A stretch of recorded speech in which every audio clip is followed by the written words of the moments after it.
Rock stars. There's literally nothing like those wild parties. All I did was drink and party and go to rock concerts. So I got VIP access to a certain very hot rock star's room. This was getting a little intense for my liking.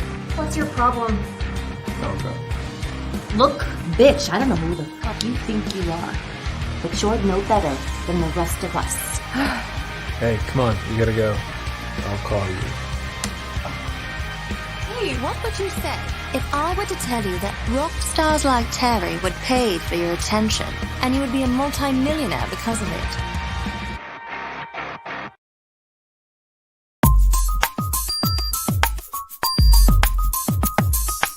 Real Talk. Hey, I'm Gina Lou, and you're listening to Real Talk with the Director on Dollhouse Radio. Hey, what's up? It's Logan Browning, and you're listening to Real Talk with the Director on Dollhouse Radio. Real Talk. Hi, this is Alana De La Garza, and you're listening to Real Talk with the Director on Dollhouse Radio. Hi, I'm Diane Franklin from Better Off Dead and Bill and Ted's Excellent Adventures. You're listening to Real Talk with the Director on Dollhouse Radio. Hi, this is Monique Dupree, and you are watching Real Talk with the Director on Blog Talk Radio. Hey, I'm Stormy Maya, and you are listening to Real Talk with the Director on Dollhouse Radio. This is Vicky Judy. Orange is the new black, and I'm here with Real Talk. Yo, what up? This is Jay Ellis, and you're watching Real Talk with the Director on Dollhouse Radio. Keep it locked. Hi, I'm Frida Parks, and you're listening to Real Talk Radio with the Director. Hey, I'm Issa Rae, and you're watching Real Talk with the Director on Dollhouse Radio. All I'm offering is the truth, nothing more. And nothing less. What's going on? Welcome to another edition of Real Talk with the Director and the Jedi Council. I am the Director. We'll be with you for the next 120 minutes or so. And Real Talk is brought to you each and every Monday by, oh, you guessed it, B2S Media. We broadcast live via the World Wide Web on YouTube.com, the IE Network, and on Twitter.com, the IE Network, or Real Talk Radio. And, of course, the social network itself, Facebook, and a couple other places. So, today, happy Martin Luther King Jr. Day observed. I guess that's what it is. It's not actually his birthday, but happy Martin Luther King Day, everybody. So I'm going to talk a little bit about stuff like that. Some civil rights, films, maybe some of your favorites, some of your top ones. We'll kind of stay on that. Of course, do everything else we do. Talk about movie news and things of that nature. Our search for the female co-host is still in full effect. Last week we had actress Lex Calderon was on, and we every week for the next couple of months, we're going to try to do every week for the next couple of months. We're going to have some guest co-hosts, female co-hosts, join us in our search for our female Jedi Master. So this week we have another one.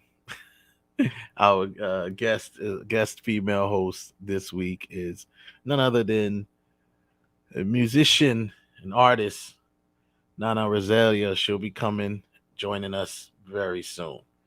Of course, the box office as we go to Box Office Mojo.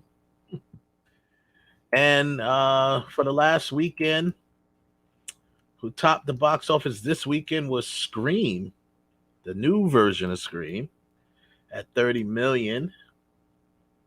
Of course, Spider-Man No Way Home takes home another 20 million. And Sing 2, 8 million. The 355, that's that action flick, right?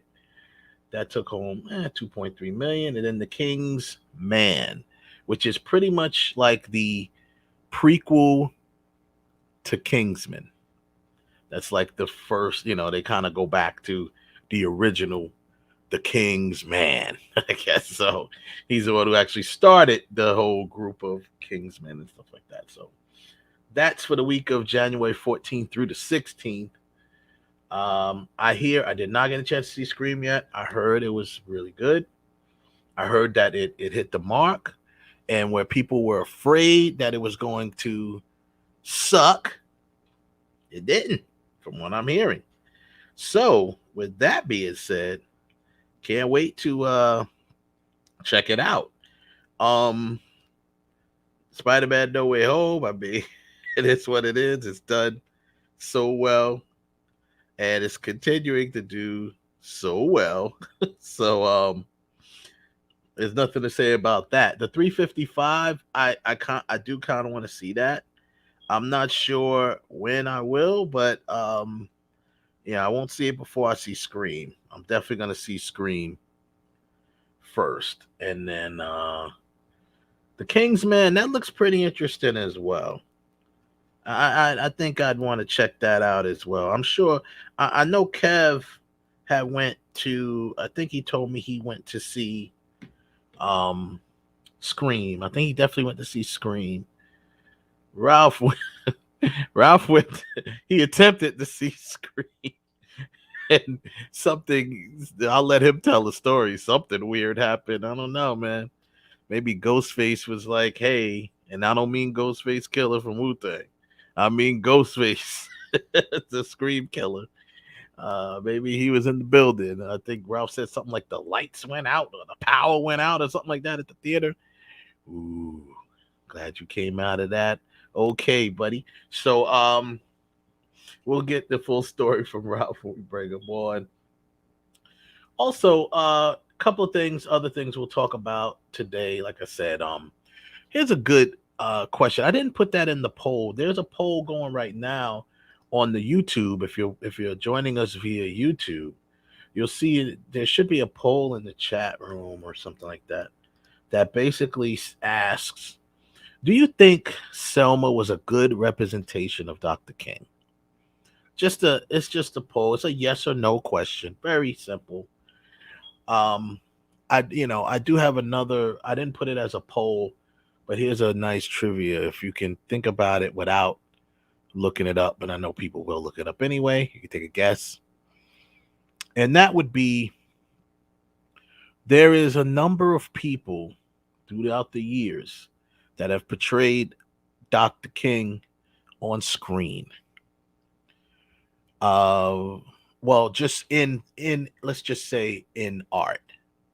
That could be on screen, that could be on stage, that could be, on the little screen television. Can you name how many actors have played Dr. King in art, on screen, television, and or stage? Take a guess. I guarantee if you try to look it up, because you have to kind of count them. It's not, you can't just look it up because the answers aren't correct if you just Google it. So we'll see. Take a guess. And we'll get back to that. We will talk about some of those actors, but let's not forget, just recently the SAG Awards nominations has come out for 2022, and a couple of people were, the word they use, snubbed. Some people were left off. I don't know how that works, but we will go over some of the nominations, talk a little bit about that and our thoughts. I've already made my declaration. I've already told people, all you actors and actresses, female actors, you might as well not go to these award shows, because that award belongs to Nicole Kidman. Sorry. So I'm just letting y'all know. I called Nicole for the sweep.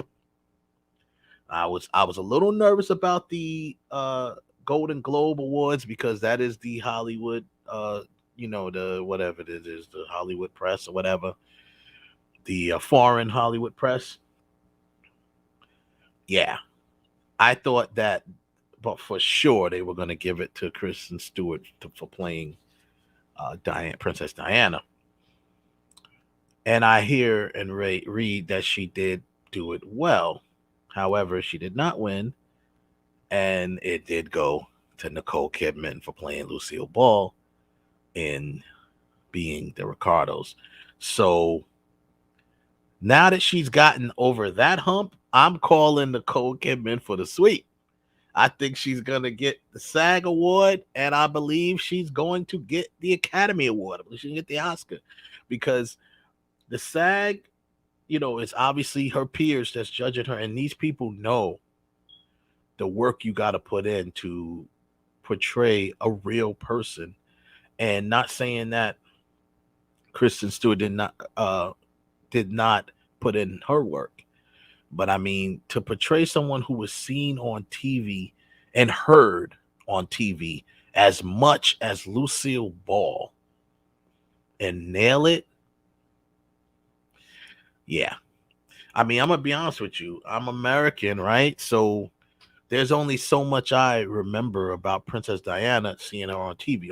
Only what, you saw on TV and the press, hounding her, all the way to the very end, unfortunately. And I remember that. And I remember seeing her, everyone loved her and she was graceful and she had this nice smile and blah, blah, blah.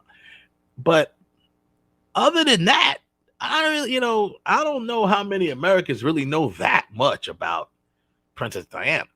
So honestly, and this is not taking nothing away from Kristen, but honestly, you could get up there, portray her, and we, meaning Americans, we may not know any difference. We're like, oh, okay, that was pretty cool. We get to learn story about her. But I did read that a former bodyguard of hers said that she did a really good job. So that's believable. Also, but Lucille Ball, there's not an American, I guess, that was born in a certain generation alive, that's still alive, that don't know or haven't seen Lucille Ball at some point on television. Whether it was I Love Lucy, which was obviously probably the most common way you've seen her. You may have seen her in some movies. You may even have seen her in the, her special, her show, her variety show. Maybe even the Three's Company. Remember, she hosted the Three's Company. It was like a 100 episode or something like that. She came in and hosted it. So, I mean, Lucille Ball had a distinct look, and more importantly, she had a distinct voice. And Nicole Kidman, who does not sound like Lucille Ball when she's talking regular as Nicole Kidman, she nailed the voice. And that's why I'm calling her for the sweep of the big award ceremony. So we'll see. We'll get everyone else's opinion on that. Shout out to the chat room, of course. Joseph Tanner holding us down. Everyone else who comes in, we'll acknowledge you as you come in. We appreciate you. And keep checking us out. Drop your comments in and be engaged. We'll put your comments up. We'll answer them. As soon as I can get to them, we'll do them. Even if we don't do it when you first put it in, have faith. Have faith. I'll read it. I'll go back and read it and put it up. So there we go. You're watching and listening to Real Talk with the Director and the Jedi Council, and I am the Director. And I bought right now half my Jedi Council with me. You don't believe me? Well, here he is. Ralph, you're in the building. What up, brother? Hey, everybody. What's going on? Happy New Year, since I haven't been on to say it. Right. Hope everybody's doing good. Fresh from the West Coast. Okay. West Coast. Back from the West Coast. You back on EST. Eastern yeah, Standard back Time, to the cold. From PST to EST.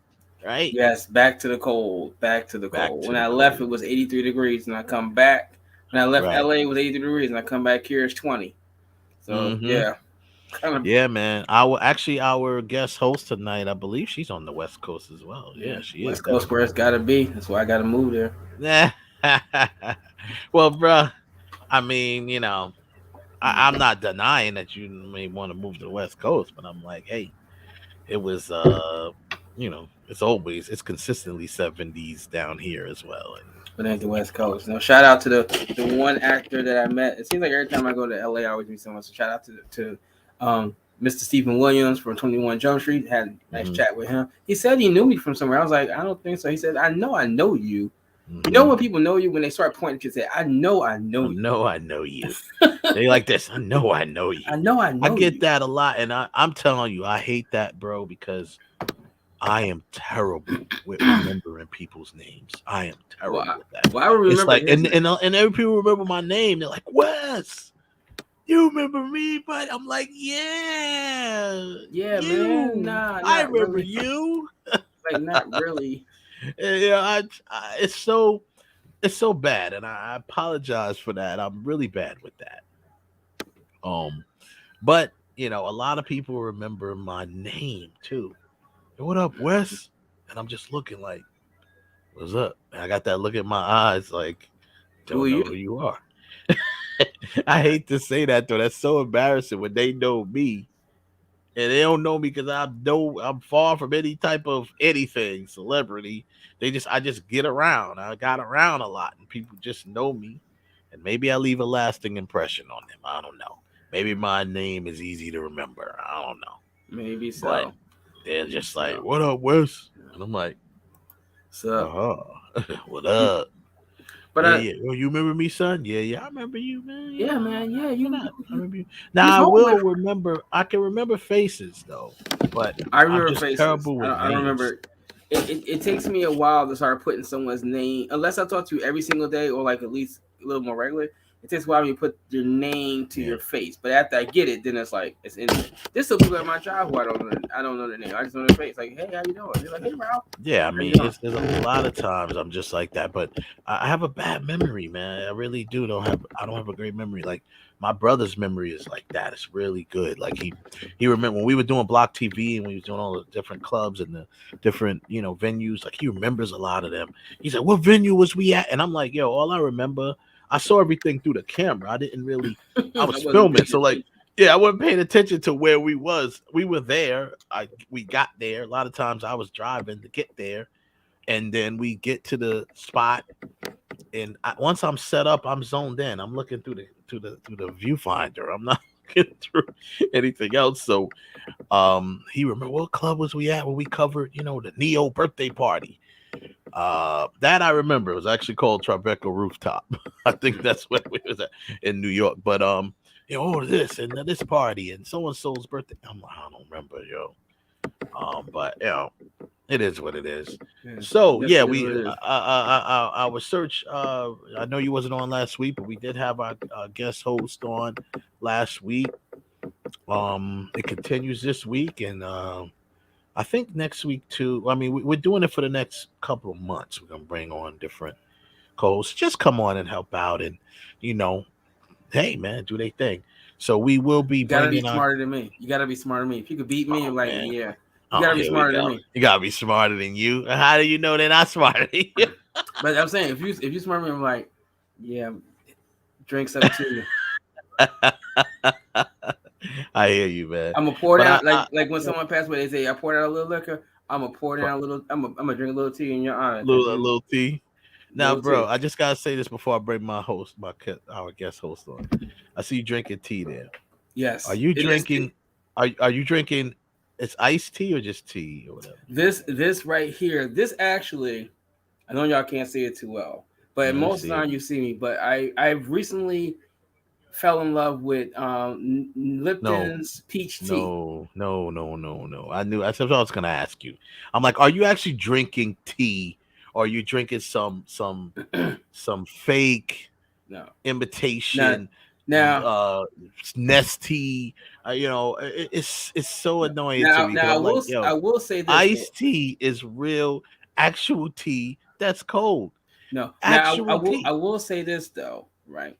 Last weekend I was in LA. I was having lunch with a friend of mine's, and we was having lunch at this really good barbecue spot out in Thousand Oaks. We walked across the street. She was like, "Ralph, can I go get a cup of tea?" I was like, "Yeah, I get a cup of tea." Go across the street, and there was this herbal place, right? And we're walking around. She's getting a cup of tea, and I'm walking around, and it's like when you see like old movies of stereotypical Chinese actors where they're in this room, they're in the store, they have all these different jars of herbs and spices and stuff.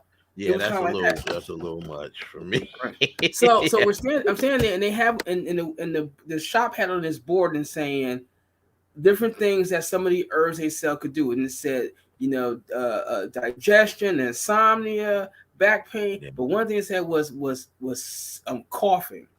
Mm-hmm. For the last couple weeks, I've had this annoying cough that's just been bugging me. So I was talking to the girl and told her what was going on. I said, it feels like something was stuck in my throat. So she goes and she starts grabbing all these jars, right?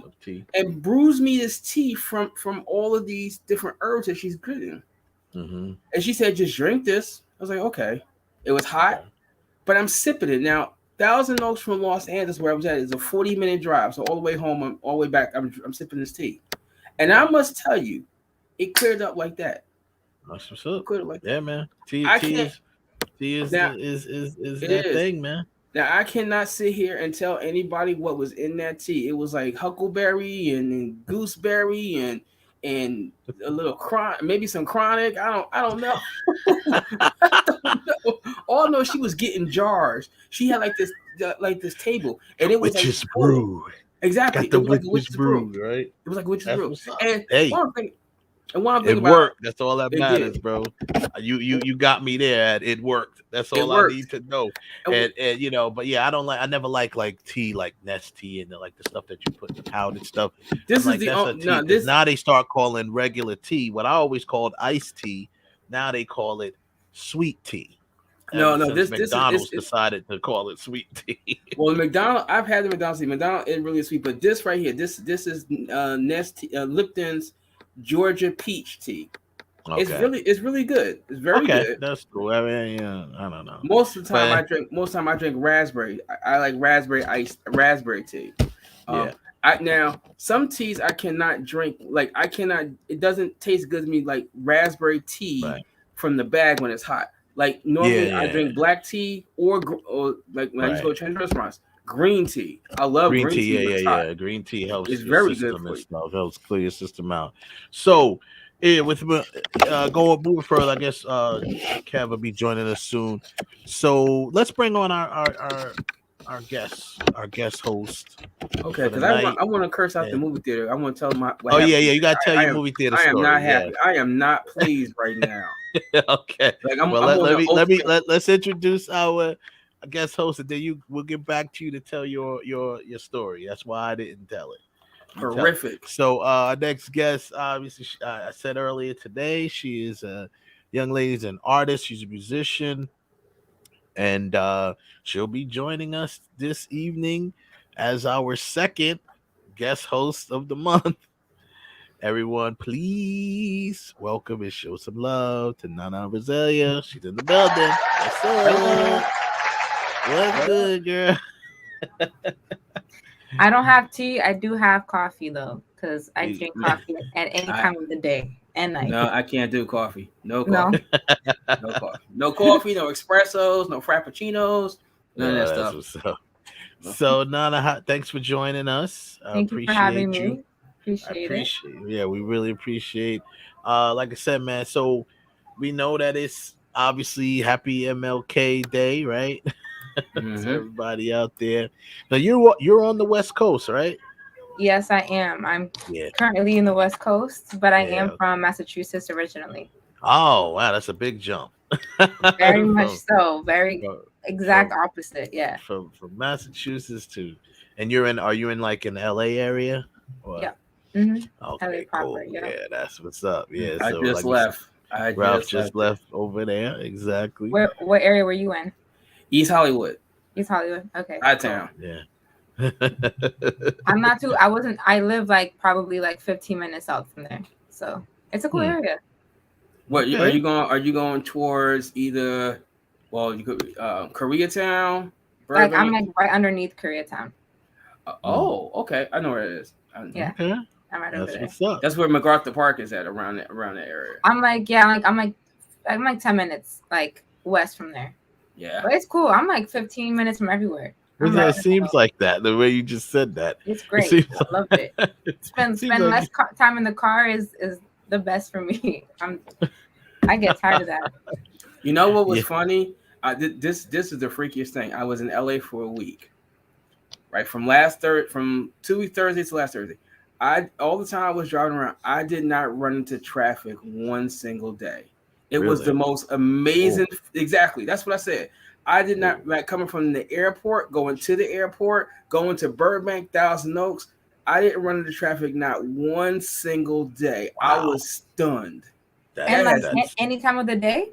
Any time of the day. Okay. Wow. That's really. I was stunned. I'm stunned hearing that. Like, it's, is this real life right now? What? For me, all of the places, like, that is the worst place for traffic I've ever seen. And like then, when I got into Atlanta, LA, it's pretty bad too. When I got into LA, I got in Thursday night around 6:00. So I'm thinking I would hit rush hour. Nope, GPS took me up the back way, coming up through Sunset. No problem. I went out to Thousand Oaks. I went to Burbank. I went to Universal from where I was at. I went to Koreatown. Traffic nowhere. Even the airport. I left the airport. My flight left at 7, but I generally leave like at least 2 hours early. But I left at 3 o'clock in the morning to drop the rental car off, thinking traffic. Nope, breeze right on through. I was just like, I don't believe it. I don't believe it. Finally buy our first big boy house. That's interesting. Big boy house. That's very interesting. Big boy kitchen. I feel like what's his name coming down on the from the Chappelle show. Where's that coming? Somebody got that. Big boy hidden closet. It's just a bunch of stuff. So anyway, from me. It's not coming from you, Ralph. Really? No. Where is that coming from? Then I don't know where it's coming from. I don't know. I think it's on one. Wait, was that me? No.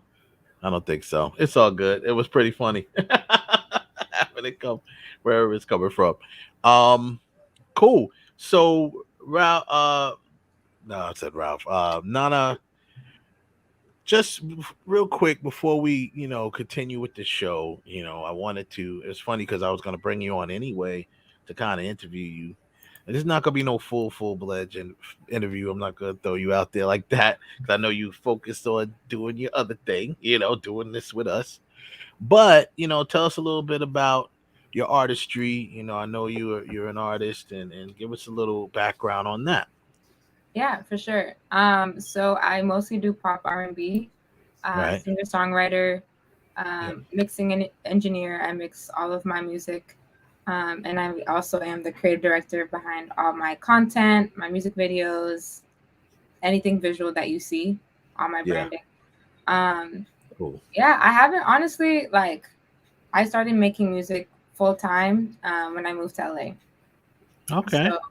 So since then I've just been working. I came out here to study how to produce because I had no idea. I was like, I don't want to just be a writer. I want to know the technical aspect of everything. I want to know the ins and outs. So I went to LA Film School. Did a. Oh, you went to LA Film School? Okay, dope. Nice. Yep. They have like a LA recording school as well. So I went. That's what's up. Refreshing.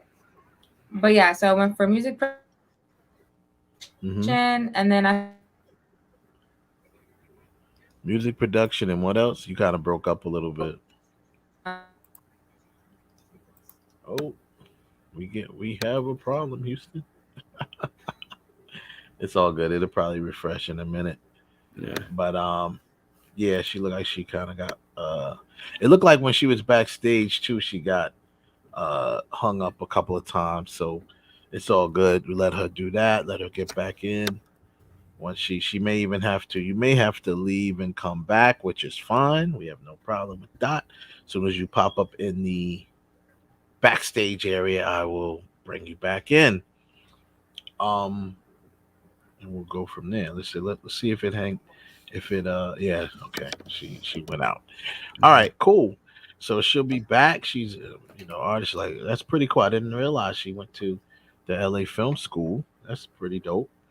It's good for an artist to, and I'll say this, I didn't want to, maybe I'll wait till she comes back so she can hear what I'm about to say about what I admire that in an artist, to take control of your craft, you know what I mean, and your branding, because these artists, there's still too many artists out here that don't put enough into their brand, and then, then be crying, worrying about why they ain't got a deal, why they're not out there.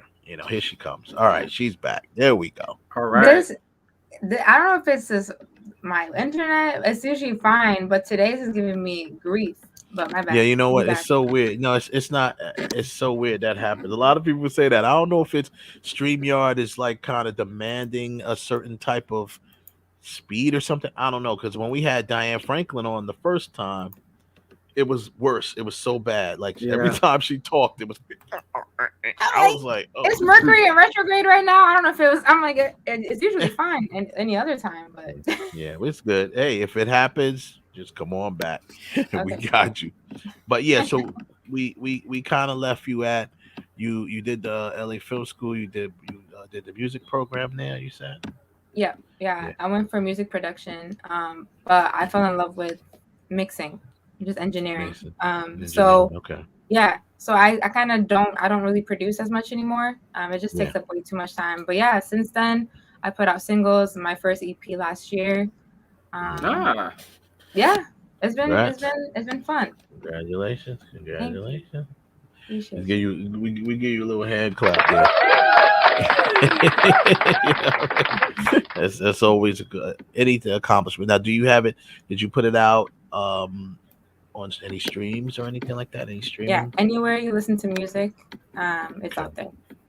Perfect. Make sure we put that in the chat room. I don't know. Are you able to type in the chat room? I didn't know if you were. No. If not, we can put it up there for you. Like, I got you. You just like send it to me, and I'll put it in the chat room. I got you. Yeah. So that's dope. And I was saying when you left that, I admire when artists try to take control of their branding and kind of control their own narrative. It's what you should do in any type of artist, especially with the internet being so available to us. You might as well do that. I mean, hell, I'm doing it even with filming. A lot of people are starting to do it with the films now independently. It's really the internet has kind of, even though it has it definitely has its flaws, but it kind of even the playing field for a lot of people that are really just trying to be creative and just want to do their art.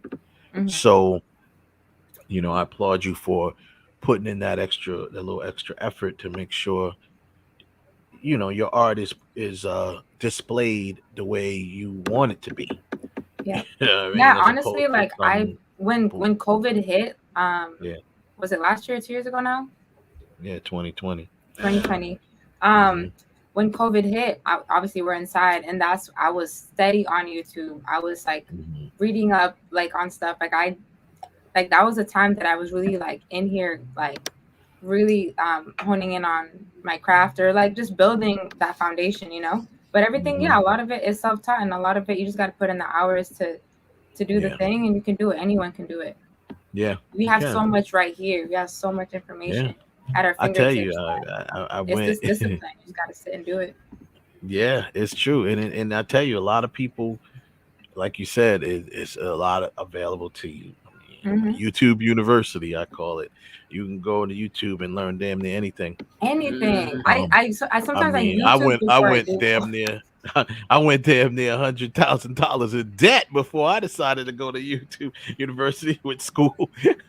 But I mean, it was cool. But I went to this school for a purpose, Full Sail. Went to it for a reason because it's a school I always wanted to go to. But yeah, I mean, it's just really you can learn a lot, and I see a lot of these, real young kids. Like I got grandkids. My granddaughter is so advanced that she knows how to make all types of things on the internet. I'm just like, wow, how'd you do that? Like, Yeah. and I think like, I mean, I can't really say people. One of my friends said to me, if we had the technology that the this generation had, and I said, we did, we had it first, but we just didn't pay attention to it. We had access to the internet way before this generation ever did, but we just didn't really pay no attention to it. We didn't think it'd be what it is. We didn't think that it would be running the world, pretty much. So, I say to people, now that's no excuse. We've had it. We had it before them. We actually had time to perfect it if we would have. Yeah. You know what I mean? We wouldn't have to worry about, I don't know what these kids be doing today. Back in my day. Yeah, no, we don't need all that. Back in my day, I had the internet. I used to tell people, man, I used to log on to America Online, not AOL. It's still the same thing, but it wasn't called AOL. It was called America Online. That's what it was called. No way. Yeah. Yep. They used to send you disc in the mail to use AOL and stuff like that. Free disc. You used to get free disc in the mail. Now I'm gonna give you a little bit of my generation. We used to get free disc in the mail. Try America Online for free for a certain amount of time, of course. Then we used to get it, and you have to have the dial-up modems. You hear that? You hear the ringing. I had that too. What year was that? That annoying sound. This was wow. Because I remember. Like I said, I'm really bad with memory, but it was. You probably remember a version of it, but you don't remember. Probably like 2001, like you're not like 2000, 99, like somewhere between 96 to 2000 when they used to do that. It was even. I think it was even earlier than that, dude. Oh wow! Okay. Yeah, no, because I remember. No, seriously, I used to go online. With my Commodore 64 computer. That was in the 80s. Yeah. The internet has been available to us for many years. I used to go online with my Commodore 64. It was straight dial-up, and I used to use America Online, and it was just crazy. It was just wild, man. And there was another one that was called, I can't remember the name of the old one I used to use too. But anyway, that sounds lit. It's crazy. It was an Apple something, wasn't it? No, I used to use Commodore. My Commodore 64. I could go online with that. Yep, I used to go online with that, and I had when I moved into Apple, that as well. But yeah, they all went online eventually. But it was something crazy. But yeah, that was the struggles. That's what you say. Back in my day, we was happy to me and my cousin. Shout out to my cousin Tony. He's he was like the computer whiz. He's he is a computer guy, programmer and stuff like that. But he's the one who introduced me to all that stuff. We used to talk, we used to chat online, like, hey, what's up? And I'm just sitting there like, yo, this is crazy. Now to think about, like, chat rooms are like extinct now. It used to be about chat rooms. I used to live on those. Yeah, chat room. Remember Yahoo chat? Yahoo Facebook, chat. Black Planet. Black Planet. Yahoo Chat, AIM. Yeah, Yahoo Chat, AIM. Yep. Yahoo Chat was me and my brother. We were on that all the time, bro. And no one uses Yahoo anymore. Yahoo is like, no. Nope. That's not. I used to use that was my browser before. That's what I always used. Mm-hmm. I didn't use Google. No, I didn't. I used Yahoo Chat. I used to live on MySpace. Like I was just mentioning to my friend, like I wish I still had my login information to MySpace and my page, because there's a lot of stuff on there. I tried to find mine one time, and I think they did like a sweep or something. They might have got rid of a lot of the stuff on there. Yeah, because I remember at one point, Justin Timberlake had something to do with MySpace. I think he was going to buy it or something like that or become a part owner because he was going to try to relaunch it, or whatever, like with a new type of platform, a new type of face to it. But I don't know what happened there. He probably just didn't decide he didn't want to compete with Facebook. So, MySpace had people actually learning how to code. That was fun. That's how I learned how to code. You had to learn how to code to actually have a lit MySpace page. Hell yeah, you don't want the template, you want to customize it. You want to customize it. So I'm like, I gotta learn how to. I learned how HTML because of that. Same, dude. Yeah, same. And that's where like my geekiness comes from with like wanting to learn how to like the mixing aspect. It's the same thing. Yeah. It's like you gotta go in there and like gotta go in and move some knobs around. It's the same kind of, I feel like, part of your brain where you have to like now, you gotta this thing to I make like this to thing touch. work.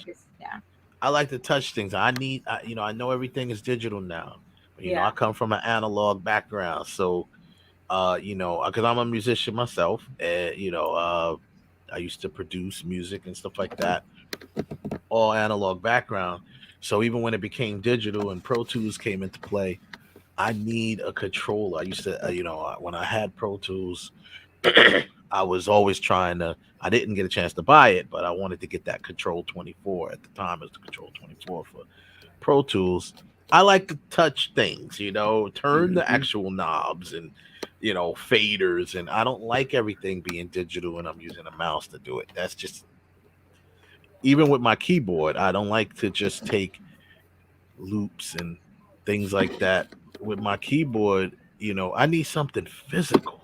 I wish I had that experience too, though. Like I really appreciate that. I wish I want to be able to do that as well, because I feel like you just get to. There's more like of a human touch behind it all. Yeah. The theory is all the same. So I mean, you would adjust to it like that because you've already learned the theory behind it. It's still the same. Sound never changes. Sound still works the same way, and bending sound waves still works the same way. And just they found a way to computerize it and digitize it, I should say, where it's it can be. It's really it does the same thing. But I used to do that all the time. And the analog sound for me, though, to be honest with you, maybe I'm just partial to it because that's what I grew up in. But there's something about an analog sound that just digital can't replicate. It's just a warm, little warmth to it. It's just something about it, I used to, matter of fact, since you're out there in the LA area, I'm gonna get with you and I would like to link you up with my boy Freeze, Dr. Freeze. He's out there. He's a multi-platinum producer. He originally wrote. He's from like the late '80s and '90s New Jack Swing era. At first, when he first came on the scene, he's been producing since he was like 18 or whatever. But he wrote and produced "Poison" for Belle Biv DeVoe. He wrote and produced "I Want to Sex You Up" for Color Me Bad. Like, these are all hits that, of that time. And he did a lot of stuff with Michael Jackson. He's out there in LA. He actually moved there when him and Michael was working on an album. The actual album of Michael Jackson that came out, that's called Invincible. Mm-hmm. Right. Originally, he was working on that album with Freeze, and Freeze had probably 80% of the tracks on it. The original name of the album was called Monster, which was the title track to a video song that he did. He had this thing. It was like almost like a part 2 to Thriller type deal. And obviously when he had got into the issues and all that stuff came out about him or whatever, all of the allegations, he obviously decided to change the name. He wasn't going to drop an album called Monster because people were literally calling him a monster. You know what I mean? So, but Freeze did a lot of stuff with him on that. But when Rodney Jerkins came in, Dark Child, he came in and he was executive producer. He changed took a lot of people off the album. He took most of Freeze joints off except one, and the album was called Invincible. So, but yeah, he worked a lot of it. I'd love to link you up with him because he's He's the reason why I even brought this up. He's a Oh, yeah. mastermind of when it comes to mixing and stuff like that. Because he Absolutely. taught me, I learned with him, you know, he's kind of like mentored me as far as like tracking vocals and how to bounce vocals. And he used to track everything to 24 track, 2-inch reel, you know, saying reel to reel, 2-inch tape. And and he learned that from Michael Jackson. And that's how he know, because Michael Jackson still up until his last days, he always recorded his tracks first on tape, and then they digitize it or whatever the case may be. And he also showed him how to, you know, stack vocals. Michael Jackson would take 24 full tracks or even more than that of vocals. Say, people don't realize, they forget, even they don't forget or they don't realize how good Michael Jackson could sing. Michael Jackson could sing. You know what I mean? And he really knew And how he probably to. did like those 24 takes exactly the same. Yep, and he did them the same. I mean, he was ridiculous. Like even songs that you don't even realize because you're caught up in the music. If you strip down, there's an acapella version. You can go on YouTube. There's an acapella version to Beat It. No one would ever think this because you think of the song, you think of Eddie Van Halen with the solo. You take the acapella to Beat It, and it sounds phenomenal. You just like play it in some headphones, and you'll just be like, "Oh my God, this dude was amazing as a singer." So, and Freeze learned from him, man. Freeze is kind of like that too. So, I'm gonna definitely link y'all up. Yeah, and, that's what's up. He loves working. I'm always down to learn from the best.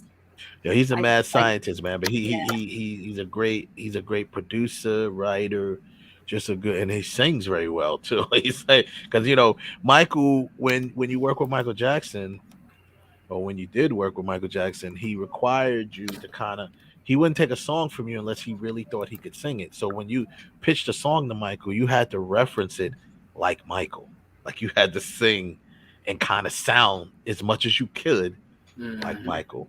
So when Freeze did that, I could play tracks for you that I have that he did with Michael, and that songs that he gave to Michael. You probably won't know the difference between them. You'll be like, "Damn, is that Michael?" And you don't have to. I mean, you can, but you got to listen for a minute. And you're like, "Wait a minute, is that Michael?" Oh, you know, it's like Freeze. That's how he pitched them, and that's how everyone pitches songs to Michael. You have to sing it almost in his cadence, in his style, to kind of really convince him that this song is for you. This is for him. Yeah. Yeah. You know what I mean? So, you know, no big deal. No pressure. Yeah. I know, right? Shout out to Freeze. And that man went out there. So he moved to LA when he got that deal with Michael to do some, some music with him. He's been out there ever since. So, what up? That's what's up. What's up? So let me ask you this. Let me ask you this moving forward. Films. This is a film show, right? So, what type of films do you love? What's your style of film that you really love to watch? Well, I don't know about you guys, but I definitely get into like phases. Mm-hmm. There'd be like a month where I'm like, I just want to watch kung fu movies. Like, let's go. Like, I watched all of like IP Man, and then like then that rabbit hole, for a whole month, and I was just so like this is freaking amazing. Yeah, that whole, and there's a lot of Ip Man stories. But yes, the exactly. One you watch the ones probably with Donnie Yen probably as Ip Man, right? Yeah, it's like 4 of them. There's 4 of those, and then there's one that would like continues his story with a different character, then branches out into that storyline. Yeah. I love the Donnie Yen versions of it because it just, I don't know. And the last one actually talks about it has Bruce Lee in it. Did you see the last one? The very last one, because that's the one where he passes away. So then it kind of goes from him to Bruce Lee. Yeah. Mm-hmm. Yeah. So Bruce is an adult in this one, and he's there and actually invites Ip Man to come see him. This is before he becomes a movie star, but he's over there. He has his dojo, and he's in competitions, and it's really cool. It's good to see the man, because everyone always knew that was the hook. That was the selling hook when Ip Man first came out. was this is the man who taught Bruce Lee. You know what I'm Yeah, saying? yeah, And yeah. you're yeah. like, This is the oh, I OG. gotta watch this. Yeah. Yeah. And then being able to watch, you know, Wing Chun and, you know, the style of Wing Chun, and that's how Bruce Lee, you know, kind of developed his own style. Mhm. And all of that was great. But then by the second movie, people was like, hey, are we gonna see Bruce Lee ever? Then they showed him as like a child or something. Yeah, When he yeah. comes to them at the end to learn as a child. Uh-huh. And then, you know, so now, so it's cool. That's good. So you said sometimes you go through phases. What other phase you like to go through? Yeah, that was definitely one of them. Yeah, I don't know, like, or maybe I'll get into like international indie films. Like, I like French films, French directors. I feel like indie European movies always kind of push certain boundaries, especially when it comes to like sexuality or like, you know, body, like image and different kind of tones. I feel like that you don't see too much in American film. But I think when we first talked, we were talking about, well, this is more, you know, an older flick, but A Clockwork Orange, like that, where that, and so in that way, it's not, obviously it's not indie, but in that way, it's more like really big on set design and costume design. And I like to watch films with that in mind as well. It's like, okay, it's not just a really interesting story, but there's a lot of thought and intention put into how everything is set up. Most definitely. So yeah, so stuff like that, like it can be indie, but it can be something like A Clockwork Orange. There's just so much. There's so much. Yeah. But yeah, I do like action too. I like a lot of action where it's just like, yeah, where I don't know, I don't mind the gory stuff. I don't mind like the kick ass stuff where it's, but the one thing that, what was I watching recently and I was like, I can't take too much of this. I forgot what it was. Too much gunfire, too much like the whole time in the movie. I can't stand it. It hurts my head. I'm like, I need more, like I like more action. That's why we talking about like fighting, like kung fu. Like I like the actual more like the choreography or like the action behind that versus just being like gunfire. You know what I mean? Yeah. But yeah, I like action flicks. How you action movies? I mean, everyone kind of really likes them. There's like it's funny. I'm gonna save the full talk about so you know like Sylvester Stallone, right? He's an action hero, right? He's always done action films. But I wanted to talk. I'm not gonna do that this week, but maybe next week I'm gonna talk about, you know, I think it's time for us to give Sylvester Stallone his flowers, man. The reason why I say that is because a lot of people don't realize that man wrote probably 80 to 85% of the films he even played in. He wrote a lot of them. And a lot of people don't realize that. They just view him as the Rocky and, you know, these action hero, Rambo. But all those films, he wrote them. And think about this. Rocky was his first major film, you know, like major film. That was his hit film, right? He also had Lords of the Flatbush, which he wrote, you know.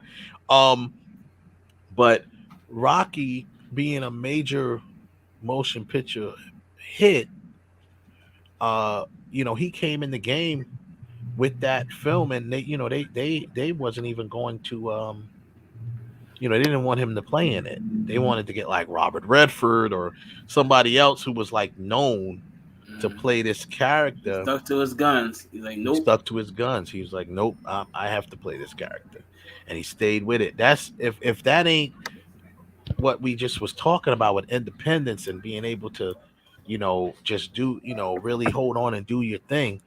And he kind of wrote his own ticket, to be honest, you know, which is really awesome. And a lot of people, like I said, people don't realize that most of the films that Sylvester Stallone has appeared in, that he starred in, he wrote them. You know, so all the way from Rocky. That's amazing. If you go all the way to the Expendables, where he was, you know, much older, and he, you know, did with all of the different action heroes, he wrote those films, and some of them he directed. He directed like Rocky 4, you know, because the director's cut just came out last year of Rocky 4, you know, and it was just like his cut of it. So I mean, it do that, but I'm gonna spend more time on that on another show. But the last thing I'll ask you about film period is, and you know, I think I asked you this when we talked offline. Um, it's hard to do it, I know it, but give me a couple of your favorite films. I know Clockwork Orange, right? That you said. Yeah. That French film that I told you about too. That Which I didn't get a chance to see yet, but yeah, you did tell me about it's that. so good.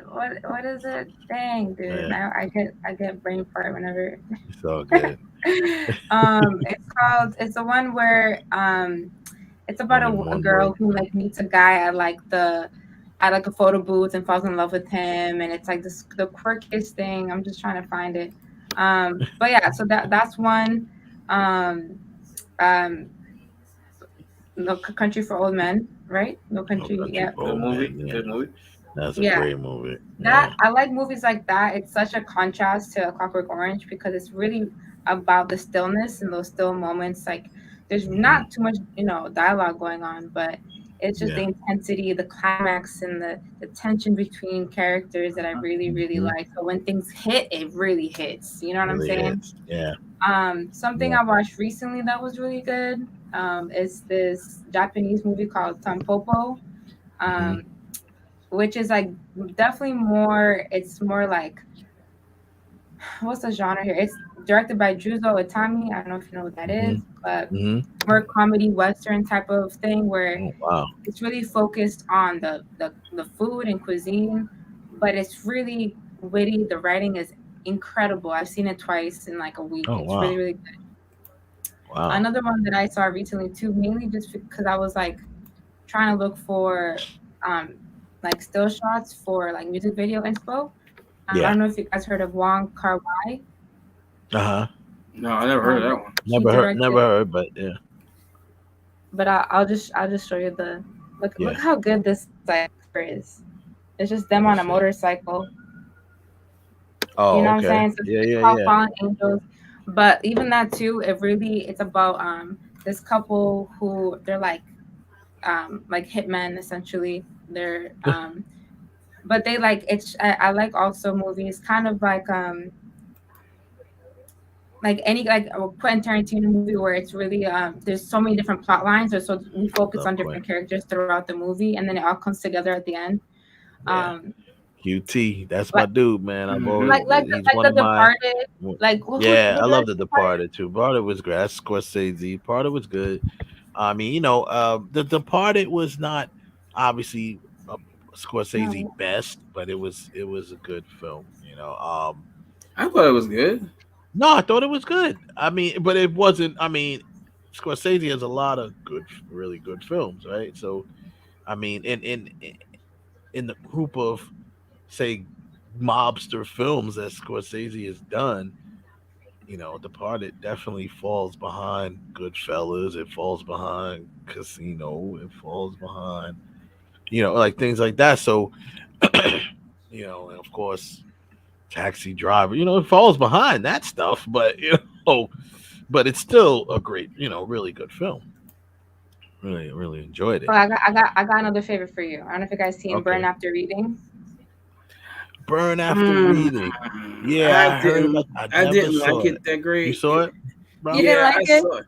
No, not really. At times, I thought it was kind of like all over the place. Love the title. It's one of the movies where, like, after 2 or 3 watches, maybe you like, I can see where they're going with this. But the first watch, I was like, nah. Brad Pitt is acting kind of goofy as some sort of gym instructor, and you got Tilda Swinton in it, and Clooney is in it. I was like, what the hell is going on?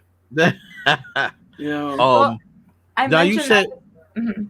Oh no, go ahead. No, I was saying that, and then I thought of that movie because you're following all these different characters throughout their own personal, trajectory, and then they all collide at different points, and like Brad Pitt dies right in that closet out of nowhere because he just ends up in the wrong place, wrong. You know what I'm saying? Yeah. Like things like that, and that's kind of what happened in the Fallen Angels movie, where it's like characters are coming together, just showing how small the world is, and how connected honestly we all are to each other. But that's true. There was another film like that too. What was the film called? Oh my God, I can't think of the name of the film right now. With all of the man, it was like a one-word film too. I'll get back to it. I can't remember the name of it. See, my memory's going crazy, but it was it had the film. It had a whole bunch of people in it, like Matt Damon, not Matt Damon, Matt Dillon was in it. What, Crash? Crash. There we go. So Crash. that's another one. I mean, I've seen Crash a couple times. Mm-hmm. I'm sorry, Crash did not deserve to win Best Oscar that year. No way. No way. But it's all over the place. They kind of like had these different stories. They all blend together, and they all it was. Well, I did like Crash. I like the way it kind of, I like the whole thing about the idea of different people, things going on. I kind of wrote a film similar to that too. My brother and I wrote a film called NYC, which is kind of that same type of feel where, it's like different people at different times or at the same time are doing different things. So it's like, as we're doing this right now, there's 3 other people that's probably having a conversation about something else, right? But to connect all of them through 1 or 2 events is really interesting in a film. That's what I like. That's the way I think about it. That's the way I think about it. Like every moment that goes by that you're doing something, someone else is doing something. And it's so cool to be able to put a window to that and show what everyone else is doing while we're showing what we're doing too. That's kind of cool. And then it's something like, someone might be browsing the internet, come through YouTube and just see us, right? And I think Kev is joining us. Let me bring in Kev real quick. What's up, Kev? Thanks for joining us. But I might drop in and out. Howdy, everybody. I'm having issues. I can't. For some reason, I can't connect my headphones. I've been trying for an hour to connect my headphones. Oh my Lord! Yeah, I've been having some technical issues. So it's just if you do come back in, I'll bring you in. So what I was saying was,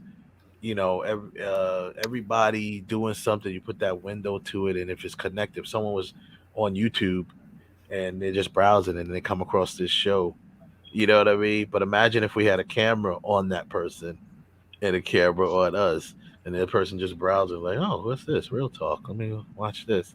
And it's just right there through film. You just connected them, even though they're not doing nothing but watching us. It's still happening at the same time. So that's what I like about Crash. There's things that was happening in Crash that, where these characters are connected through 1 or 2 events. That's how, it's actually kind of challenging to write a film like that. When we wrote NYC, we basically based it off of obviously NYC, and there's 5 boroughs in NYC. Then if you count Long Island, that's like a 6th borough. You know what I mean? So like between those areas, all 5 of those boroughs in Long Island, there's things going on at the same time.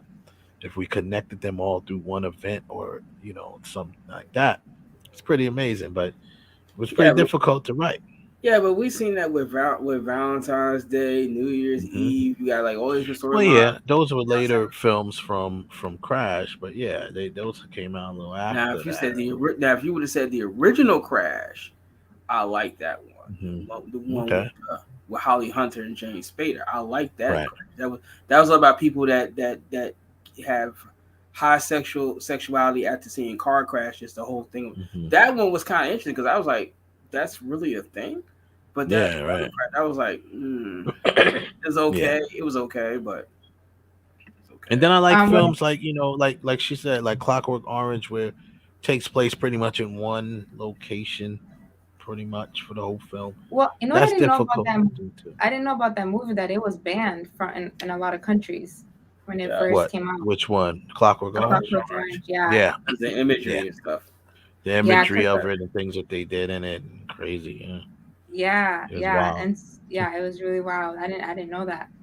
Yeah, it was pretty wild. So that's funny, Ralph. You give it a little segue by saying you felt that Crash shouldn't have won the Oscar. let's talk about the nominations for the SAG Awards that is coming out.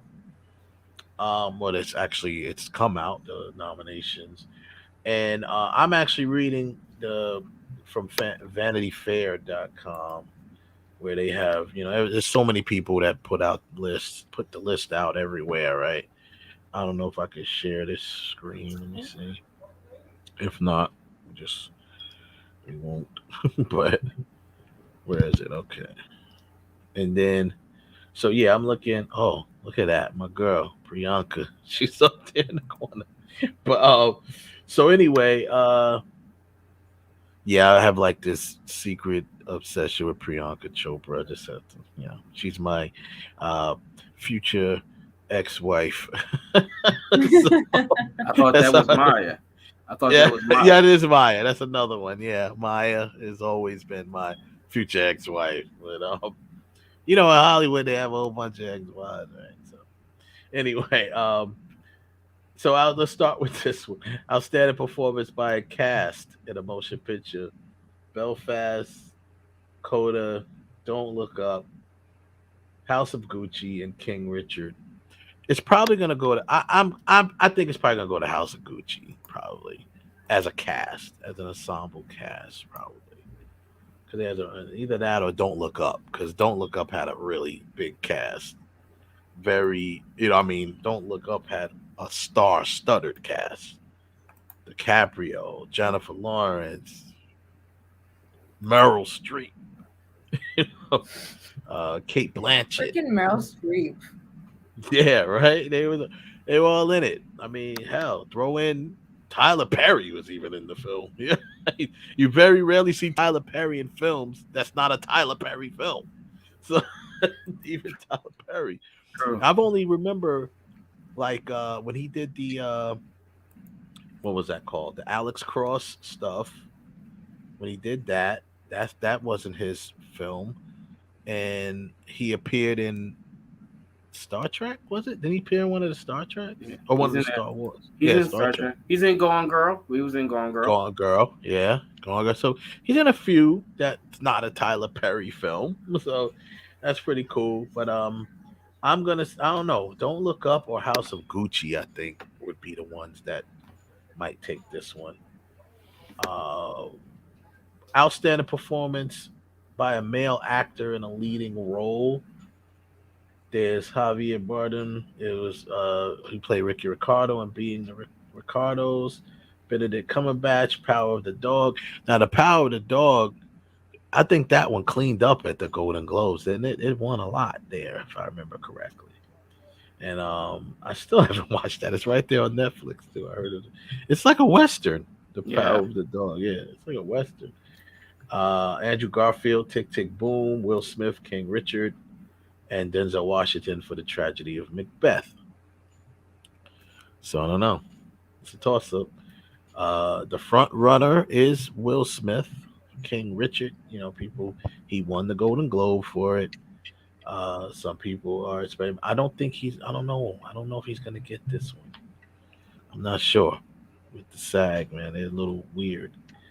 But SAG is, for people who don't know, obviously it's a Screen Actor Guild Awards, and it is, really, the actors can vote for that. Your peers, you're being judged by your peers. Actors can vote for that. I know a couple that vote. If you're a member of SAG, an active member, let's rewind. If you are an active member of SAG, that means your dues is paid up. You got your active SAG card. Then you may vote on who wins what. Let's get that straight. Do not get it twisted. Okay. You must be an active member. You can't be SAG eligible. Or you can't be, I'm a member of SAG, but I just haven't paid my dues in 3 years. But yeah, you're technically a member, but you're not an active member. So active members can vote. And then that's how so that's how they're judged. Outstanding performance by a male actor, okay, in a supporting role. Ben Affleck, The Tender Bar, Bradley Cooper. What is that called? That's Licorice Pizza. Yeah, he's gonna win that. Licorice. Yeah, Licorice Yeah. Pizza. You think? Bradley Mhm. Cooper, and then that's Troy Coster and Coda, Jared Leto and House of Gucci. Forgot he was even in that movie. Yeah, that's right. I don't know why. I forgot. He was the dumb brother. Yeah. Okay. Yeah. And then Cody Smith McPhee, The Power of the Dog. Okay. I don't know. It's a toss up. I'm only predicting one thing and one thing only, people. Nicole Kidman for the sweep. That's all I'm saying. You love her. I still think Kristen Stewart got hold. She should have been in there. Sorry. Okay, yeah, let's talk about that real quick. So Kristen Stewart played Princess Diana in Spencer, right? Yeah. And I watched a little bit of it. I'm gonna be completely honest with you. I was bored. I was bored. Hey, I'm looking right here at the nominees. The Ruth Nagra in passing. Bored. You say bored, yeah, but the subject matter of passing was so important. If you were bored, which I was not, but if you were bored watching it, the subject matter alone of passing is worth the watch, right? So, and she was she's nominated for a female actor. I didn't realize. She's supporting. I see it. She's supporting. Right. That's right. Yeah, because the other one was the lead.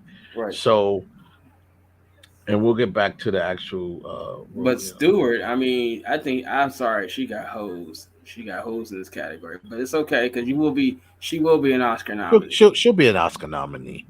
I don't know why. I can't. I don't know why. Honestly, I don't know why she didn't get nominated. I'm looking at it from my standpoint. I mean, I don't see why. From my standpoint, wouldn't be why she wouldn't be nominated. But like I said before, guys, I didn't know much about Princess Diana. I was a little bit younger, obviously, when she was even around, and I do remember seeing her a lot on television, and everyone loved her, and she was this, I do remember that, but I didn't know much else about her. That's one reason why I even started watching the film. Hey, maybe I can learn something about Princess Diana, right? How can you really judge if she did a great job if you don't really know who Diana is? Yeah, but see, here's the kind of thing. Princess Diana is one of the most revered person ever on this planet. There's no doubt about that one. Mm-hmm. I mean, think about it. When she died, the world cried. I mean, not taken away from anybody, but there's very few people on planet Earth, and I'm saying like that, planet Earth, where if you pass away, the entire world cries. Michael Jackson, yeah. Nelson Mandela, Ali, yeah. Lucille Ball. Notwithstanding, maybe not the entire world, because Lucille Ball was with Betty White. Like my mom was saying, she said, I don't remember someone passing is getting this much coverage as Betty White has. Like she just overclips everybody. The entire world is like Betty White. Like damn. But also because she had her 100th birthday coming up, which actually and everybody was rooting for this week or something like that. Everybody was rooting for her to make it, and they wanted to do that. I get what you're saying. No, yes, she was one of the most revered, people that whatever. But like once again, I don't know why she wasn't nominated for it. Like I said, I watched some of it. I don't know if Nana, if you watched any of that film. I watched some of it, and I was a little bored, but I read some reviews, and then I don't just read reviews because reviews are biased in so many ways. Yeah. But what I do is do other research. So I read an interview with a former bodyguard of Princess Diana. Now, if a former bodyguard of Princess Diana is going to say that Kristen Stewart did a good job as Princess Diana, I'm going to believe that before I believe just some critic writing, oh, she did this, or oh, she did terrible. Like, I don't know. So I'm going to say, okay, from what I read was mostly positive. So I don't know why there's a couple of people that you could have left out, I guess, in here. For I haven't watched supporting. it, but I'll put that on my to do. Yeah, put it on your to do list. Check it out and let us know. But it seems like this Ariana Du Bois, she from West Side Story, she's been getting a lot of play. She's been getting a lot of run. I'm not sure. I didn't go watch Steven Spielberg's version of West Side Story. I didn't get a chance to see that yet. But I heard it was good, and I have a feeling musicals. Correct me if I'm wrong. Musicals usually do well. Yeah, Chicago at award shows. Chicago, Yeah. La La Land. Mhm. Like they usually do well at award shows, right? Like they usually win big. Yeah. What was that? Les Mis. That did well. Yeah. In the run, right? A Star is Born. Star is Born, like songs that are they're kind of like musical movies. They usually do well. So West Side Story, which obviously is a classic musical anyway, and to bring it to the stage, because I think even back with like even Grease did pretty good in the award run back then. When they did the movie. So that's a wild card to me. But you have her, you have Kristen Dunst from The Power of the Dog, with Ruth Negger in Passing. I'm not objecting to her being nominated, definitely.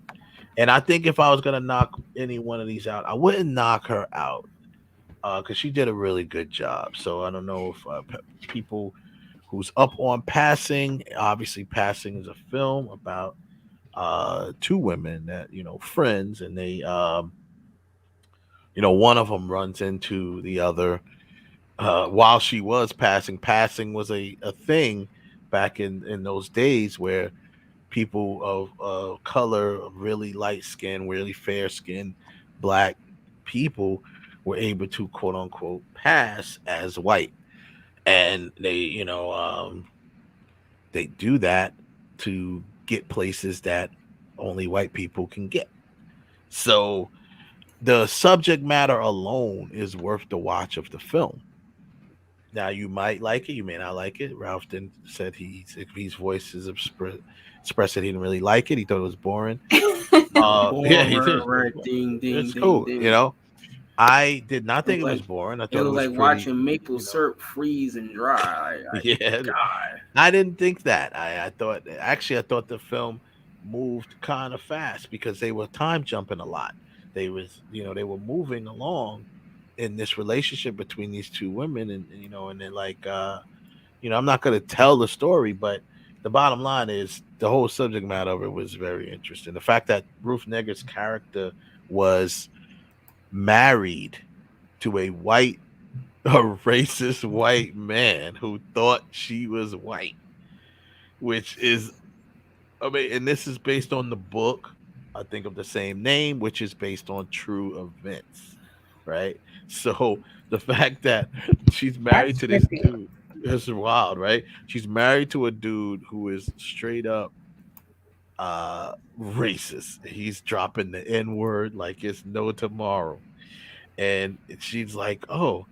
And then when Tessa Thompson's character is like, who also was passing at the time, so he just thinks they're two friends catching up, and he's like, oh, and she's like, what? She asked him a question like, so you really you don't really like black people, huh? And he was like, nah. He said something. He said, oh no, it's not that I don't like them. I hate them. I was like, wow. It was like crazy. It's like, I despise them. And he just talking about black people, and she's just sitting there like, meanwhile, she's got her husband at home, married, dark-skinned husband, kids, darker skin. She just happened to be fair-skinned, and she kind of went out this one time to get to this one store that she couldn't get in if they knew she was black, and she wanted to buy something. She's buying some stuff for her kids, so she started passing. But the other one had been doing it for years. Ruth Negger's part, she's been doing it for years, and even married to a white man. I think she might have. I don't know. Yeah, she had kids with him too, because she was afraid. She said she was afraid that the kid was gonna come out black or come out like with some color or something like that. It's just so wild. But so I wouldn't take her out the category. But I agree, Kristen Stewart should have probably been there. I don't know why. I'm gonna keep trying to investigate that. Okay, outstanding performance by an ensemble in a drama series: The Handmaid's Tale, The Morning Show, Squid Game, Succession, and Yellowstone. Out of these shows in the drama series, really the only one that I kind of saw, I saw a little bit of The Morning Show. That's a pretty cool show. I saw some. Now I'm definitely in the minority.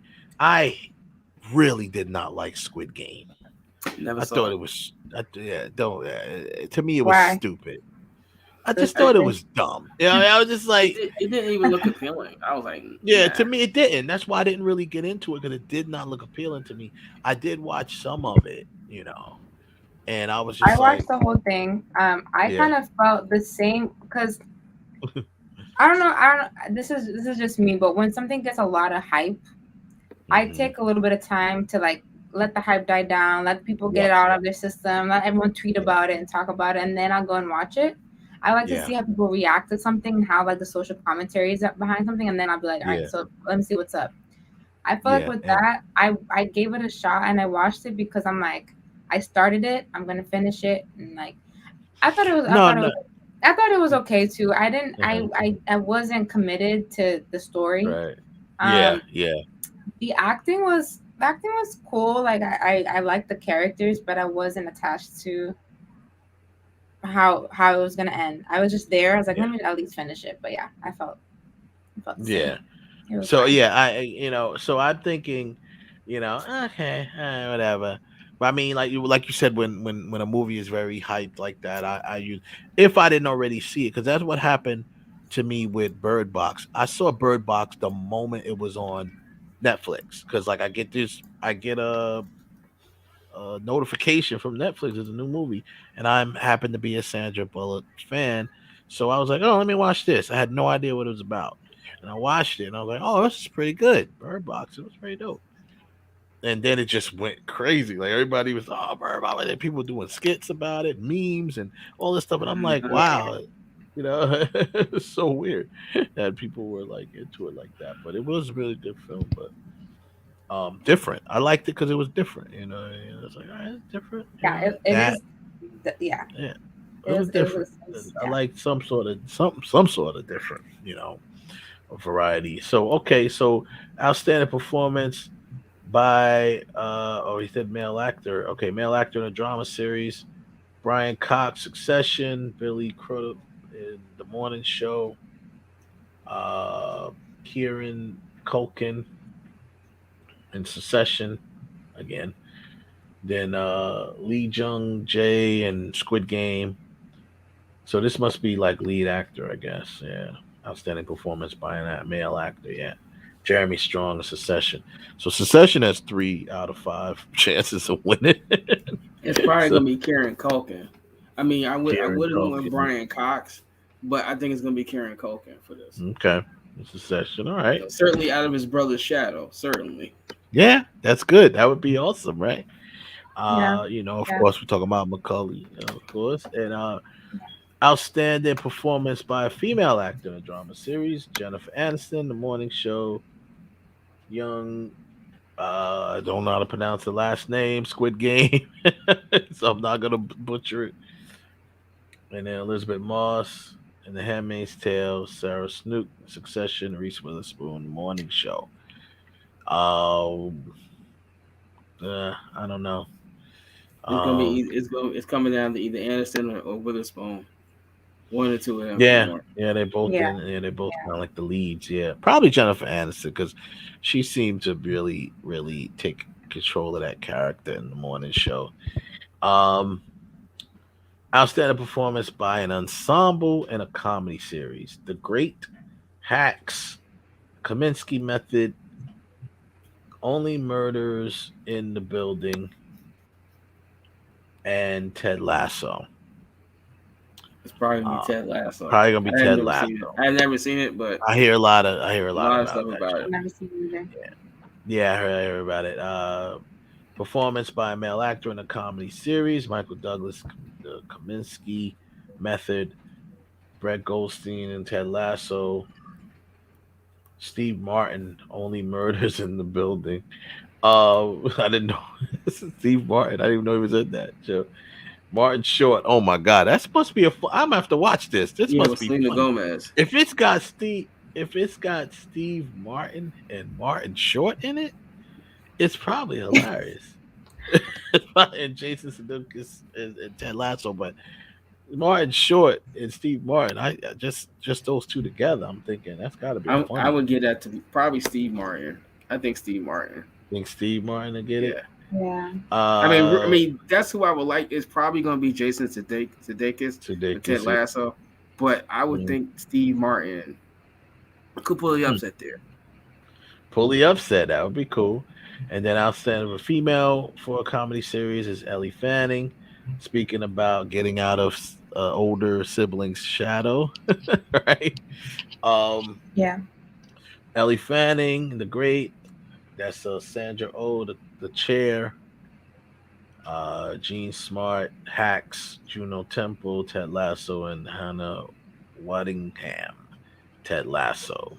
I don't know which one is gonna do what, but that's gonna be Jean Smart for Hacks. Jean Smart from Hacks. Yeah, maybe Hacks is I'm hearing is a pretty cool show. So now I've seen it everywhere, like the billboards. It plastered all over LA when it came out. I don't know much about it though. It's all over the place. That's right. Performance by a male actor in a television movie. Murray Bartlett, White Lotus, Oscar Isaac, Scenes from a Marriage.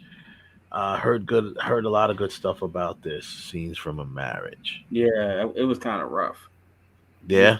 Yeah, it's about these him and Jessica Chastain, who you thought were having a happy marriage, and then it goes and disintegrating, and then they try to reconcile, and it doesn't go, but then they become not even be hooked up, but trying to live life together and maybe getting back together.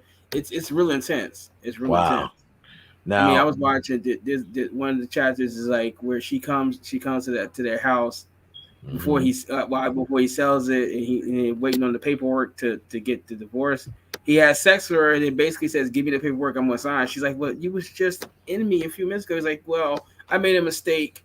Basically trying to make her feel how she was making him feel all the time. Wow. And I was like, damn, that was kind of raw. That is raw. You know what else? Speaking of raw, I don't know if they got any nominations, but I just recently started watching Euphoria. That show is wild. Yeah, it is. The amount of penises in the first episode of the second season. Like right off the bat, let's go. What the straight full frontal penis shots in some of these episodes, like you just said, and I'm just like, this is a wild show. The amount of drugs and sex. I told the two of you when that thing first came on, I said you need to watch Euphoria. It was just something about that show. It's wild. When it first came out, I was like, yes, Zendaya deserved the Oscar because the first season, the last episode, the last 15 minutes, it's gotta be some of the saddest things you've ever seen in the show. Yeah. But now this came back on, and I mean, come on, she homegirl walked into her man getting blown and shoots him in the legs. Like, yeah. The show is wild. So I'm just like, okay. And I love it. Zendaya is giving really good performance. Yeah. In the show. Yeah, my girl was like, my girl was like, Zendaya acts like she's actually done drugs before. Like, was she She's ever really an addict? convincing as a drug addict. You heard That about scene them where Disney he kids. remember, I know, right? Remember from the first season. That's I forgot what episode it was, but it's a scene where she's trying to get the drugs from dude, and he closes the door on her. He won't let her in, and she's like, "Oh man, that door!" And she's wilding. I was like, "Yo, that was great, man." I almost like I felt for her. I was like, "Man, just give her the drugs," which really is not what you want, but you wanted it because you do feel for her for sure. You felt for her. She did so good. I felt like saying, "Just give her the drugs." You know, but she'll be fine. She'll be fine. I will say something about the comedy. You know which I don't understand, or even drama that should have been there. There's nothing in there for Insecure. I mean, Insecure went out really, really well. It went out better than what I was going to give it credit to, because usually, the last season there's also a bitch. But Issa Rae, man, she deserved to be recognized for her work. Her and certainly Yvonne Orji. The both of them need to be recognized for the work that they did on that show, because it was just awesome. Wow. You know, and it just got nothing. No, it wow. gets no Yeah. So it wasn't even didn't grab no. I guess I don't know. It's probably gonna grab some Emmys though. When the Emmys, I hope so, because especially it's its final season, it's gonna grab something. It's gonna definitely get nominated with the final season. If what you're saying, the final season it went well, then you know it's gonna they'll make up for that with the Emmys. You know. Yeah, because both of their arcs throughout the entire show, right, is just wow, where they're both trying to figure life out. And then in the end, I'm not gonna give away the end in case y'all haven't seen it. Right, but to see where they started and how they got to that point, it was amazing. And that show does not get the kind of credit that it really should have gone. But it's a quality show. But once again, sometimes the HBO shows just fall through the cracks. Fall through the cracks. No, they do fall through the cracks. No, that's true. That's true. So outstanding performance for female actor. I think we finished the actors, male actors. Seen from Michael Keaton, I think, is a sleeper on this one, on Dope Sick. He did a good job in that. Ewan McGregor and Halston. We'll see. Evan Peters and Mayor of Easttown. So then now we go to the females for a television movie. Jennifer Coolidge and The White Lotus. Cynthia Erivo and Genius Aretha. You got Margaret Qualley from Maid. Jean Smart again, Mayor of Easttown. And Kate Winslet, Mayor of Easttown. Probably Kate. She'll probably end up getting it. Yeah. Else is a performance by a stunt. We always try to champion pushing stunt performer awards. The Oscars should have had a stunt performer category. They haven't. And we're right there campaigning with the stunt performers. Listen, the Oscars is all about the behind the scenes of a film and the makings of a film. It really exists to give the awards to the people, the unsung heroes, right? Whether it's costume design or hair and makeup or special effects or editing, writing.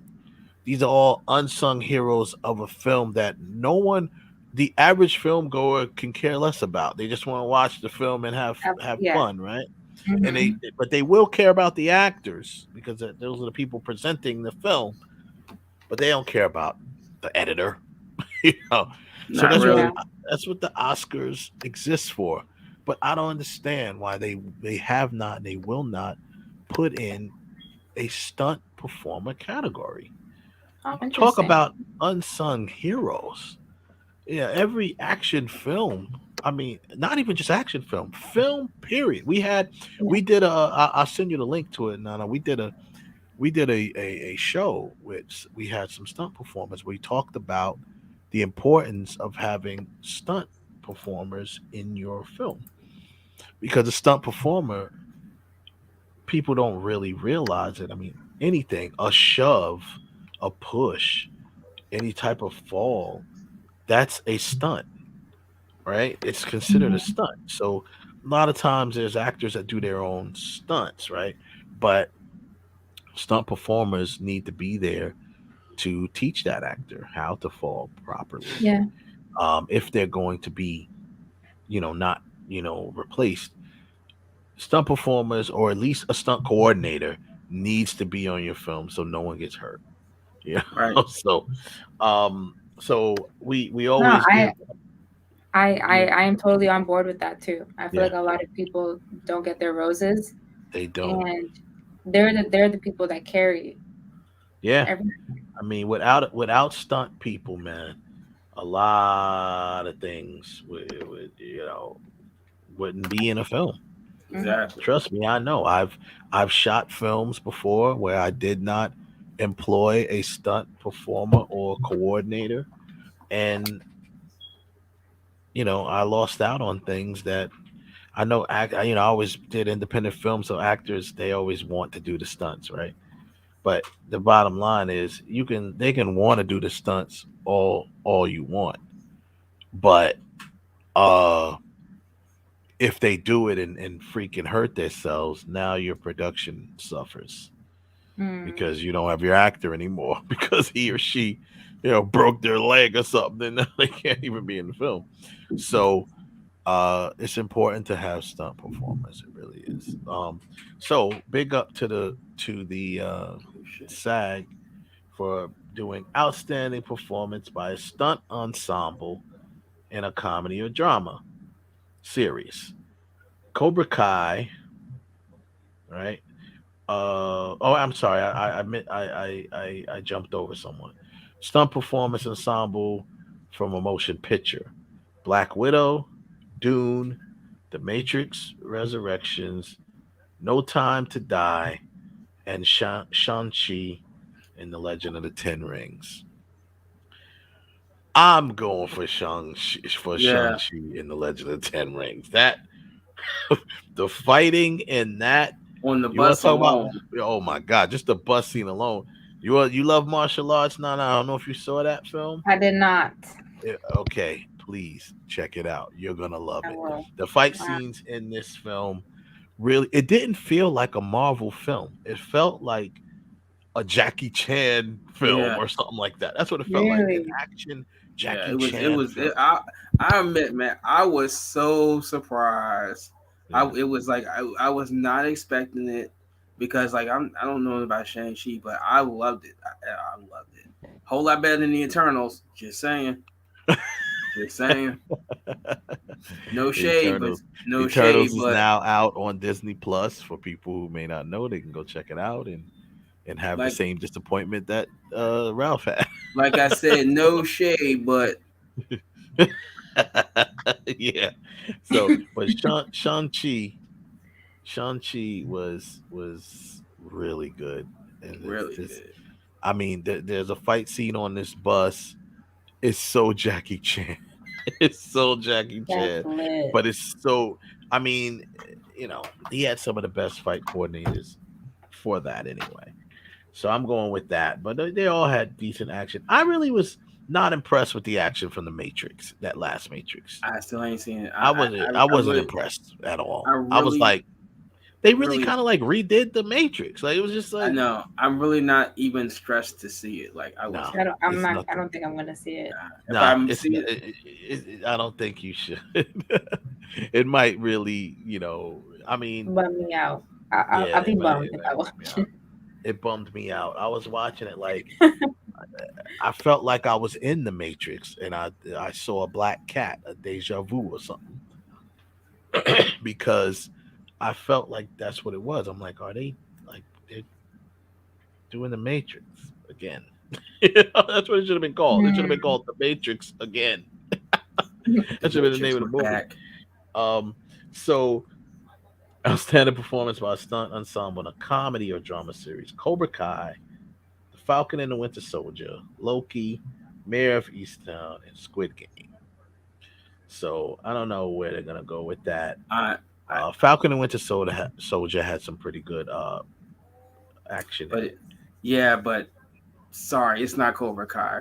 Sorry, man, Cobra Kai. I'm all in with Cobra Kai, man. I mean, yeah, but see, Cobra Kai, yes, it's gonna have. I mean, like I said, that's stunts. Obviously, fighting is stunts, right? And the things that goes on in it. We'll see. Cobra Kai it might win, but I wouldn't be surprised. They be thumping. I was like if you saw season 1, that whole fight at the school, it was like, oh my god. Yeah, they be thumping, and plus they're using next level. Yeah. It was next level. You like, damn, they fighting on the floor, on the balcony. Dude fell off the freaking railing onto the whatever it's first floor, cracked his head or some shit. I'm like, what? I know. The last season, I had to binge watch it before I went to LA. I sat here for 2 days and looked at it, and I was like, man, they were the one girl that's on the Cobra Kai. I think she is sexy, but she could fight. I know they all have some training now, but man, she took to it like water. I mean, the whole All Valley tournament, they were thumping. Yeah. It didn't look like there was no TV. It looked like they was like really. You was really at a tournament. And it definitely. That's definitely what I liked about that. It definitely felt like they were trained up. So that's probably because of all of that. You know how much coordination that takes to do that as a stunt. Different styles, different people. Yeah. So they should win. You know, because you got to remember the Marvel stuff. It's still great stunt stuff, but then you have a lot of effects too that's going on, wiring and stuff like that's going on. And these are younger kids. These are younger actors and younger kids that's playing. So I believe that they'll get the win. I skipped over this for a reason because campaigning now for Hilary Swank to come into season 5. A lot of people because we already got everybody back. We already got everybody. My man. We got my man Terry, whatever his name was. Terry Silver.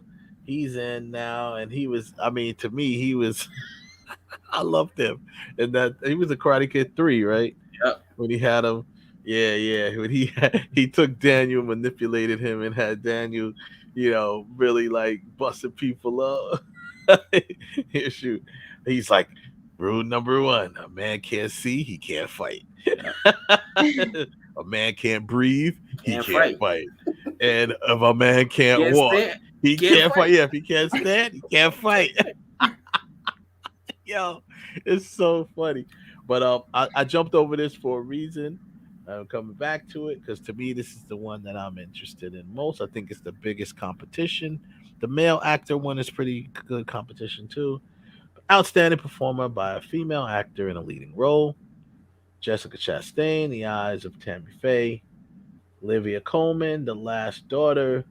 Lady Gaga, House of Gucci. Jennifer Hudson, Respect. And for the win, Nicole Kidman and Being the Ricardos. I'm just saying. Nicole for the sweep. No, you know what? I'm gonna give you the upset. It's Gaga, House of Gucci. All right. I don't consider it an upset if Gaga wins, but I don't think she should win. But I won't consider it an upset if she wins. But I got you. You saying Lady Gaga for House of Gucci, and I'm going Nicole. I'm gonna tell you why. Right. First of all, she's doing this whole role with an Italian accent, a believable Italian accent. A lot of times when actors do accents, the Academy or the foreign press, they look at it like, ooh, you really did it for her. A lot of people think that Gaga should have won for A Star Is Born. A lot of people think she should have won Star Is Born over Frances McDormand. Mm-hmm. A lot of people think that, right? Mm-hmm. And she is on tremendous positive sides with the voting people, which, because a lot of people really, when they came to Gaga acting, doubted her. They said she's just a flash in the pan, or you just stage show. But she's proven that no, she's a whole lot more than just this person on stage with these outlandish outfits. Yeah. So if she pulls out that one, and frankly, I wouldn't take Jessica Chastain too lightly either. Yeah, I mean, I wouldn't doubt her neither. Like I said, for the same reason, I agree. I can understand your point with that. And I can see that happening, especially at the Oscars, because it's almost like we owe her one because she did a really good job. We owe her with Star is Born. So it's almost like we owe her one. But I'm telling you, man, Nicole Kidman, man, she became Lucy Ricardo, man, Lucille Ball. She became Lucille Ball, man. The scenes that they flashed that was supposedly from old episodes of I Love Lucy, because you get to go into the writer's room and the writers are telling her about, the episode where she was stomping the grapes or whatever, that episode. They reenacted that scene. And I swear to you, I thought they just was playing that scene from I Love Lucy. I was like, oh, okay, that's what I thought they were playing like real footage from I Love Lucy. And I'm like, yo, she had everything down, the mannerisms, the faces, the funny faces that she makes. And like I said before, more importantly, she had the voice. Lucille Ball's voice is not easy to mimic. And she got it. And Nicole Kidman sounds nothing like Lucille Ball in real life. But she got the voice. And I'm telling you, that by itself. She got the accent. She got the accent, so like I said, a lot of times when actors got a really functional accent, when you really sound like you're Italian or whatever, like a lot of the stuff that Meryl Streep was ever nominated for. If you look at a lot of the stuff that she got nominated for, she's either Danish accent or a German accent or something. Because it sounds authentic. Sounds authentic, yeah. And I take my way from I never noticed that. That's a good point. Yeah. Oh yeah, look at some of the roles that she was nominated for, like A Cry in the Dark or Sophie's Choice, for example. Sophie's Choice, she's rocking, or even Out of Africa. She's rocking a foreign language, and it's extremely passable. Like you would think that she really was from Africa or she was from German, but just learn like a German person learning English, So that is always that's always like I said, that's always and that's something that may favor. And what you're saying about Gaga with the Italian, that's something that may favor her, because of the Italian accent that she was able to nail. Like I said, if in America, Lucille Ball was an American, sweetheart. Everyone, really loved her, and she's an icon, comedic, no doubt about icon, comedic genius. And the film actually showed her comedic genius, which was really cool. It highlighted that. But like I said, we'll see. I'm rolling with Nicole. I'm rolling with Nicole on this one. But you know something, you know who. And I doubt this is we're going to happen, but I wouldn't mind seeing Nicole Kidman, since she does a lot of biopics. Could you see her doing a biopic like what's her name? Oh my gosh, she was just on to my head. Carol.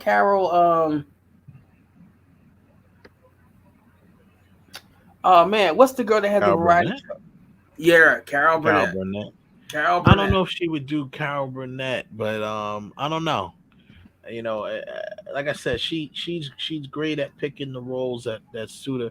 But I mean, the fact that Cate Blanchett remember we talked about this. Cate Blanchett was actually originally cast to play Lucille Ball, and I thought Cate Blanchett would be great because she actually kind of looks like Lucille Ball a little bit already.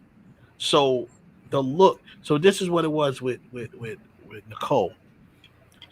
They did a lot. She did a lot to capture the look of Lucille Ball. There was certain scenes where she really looked like her.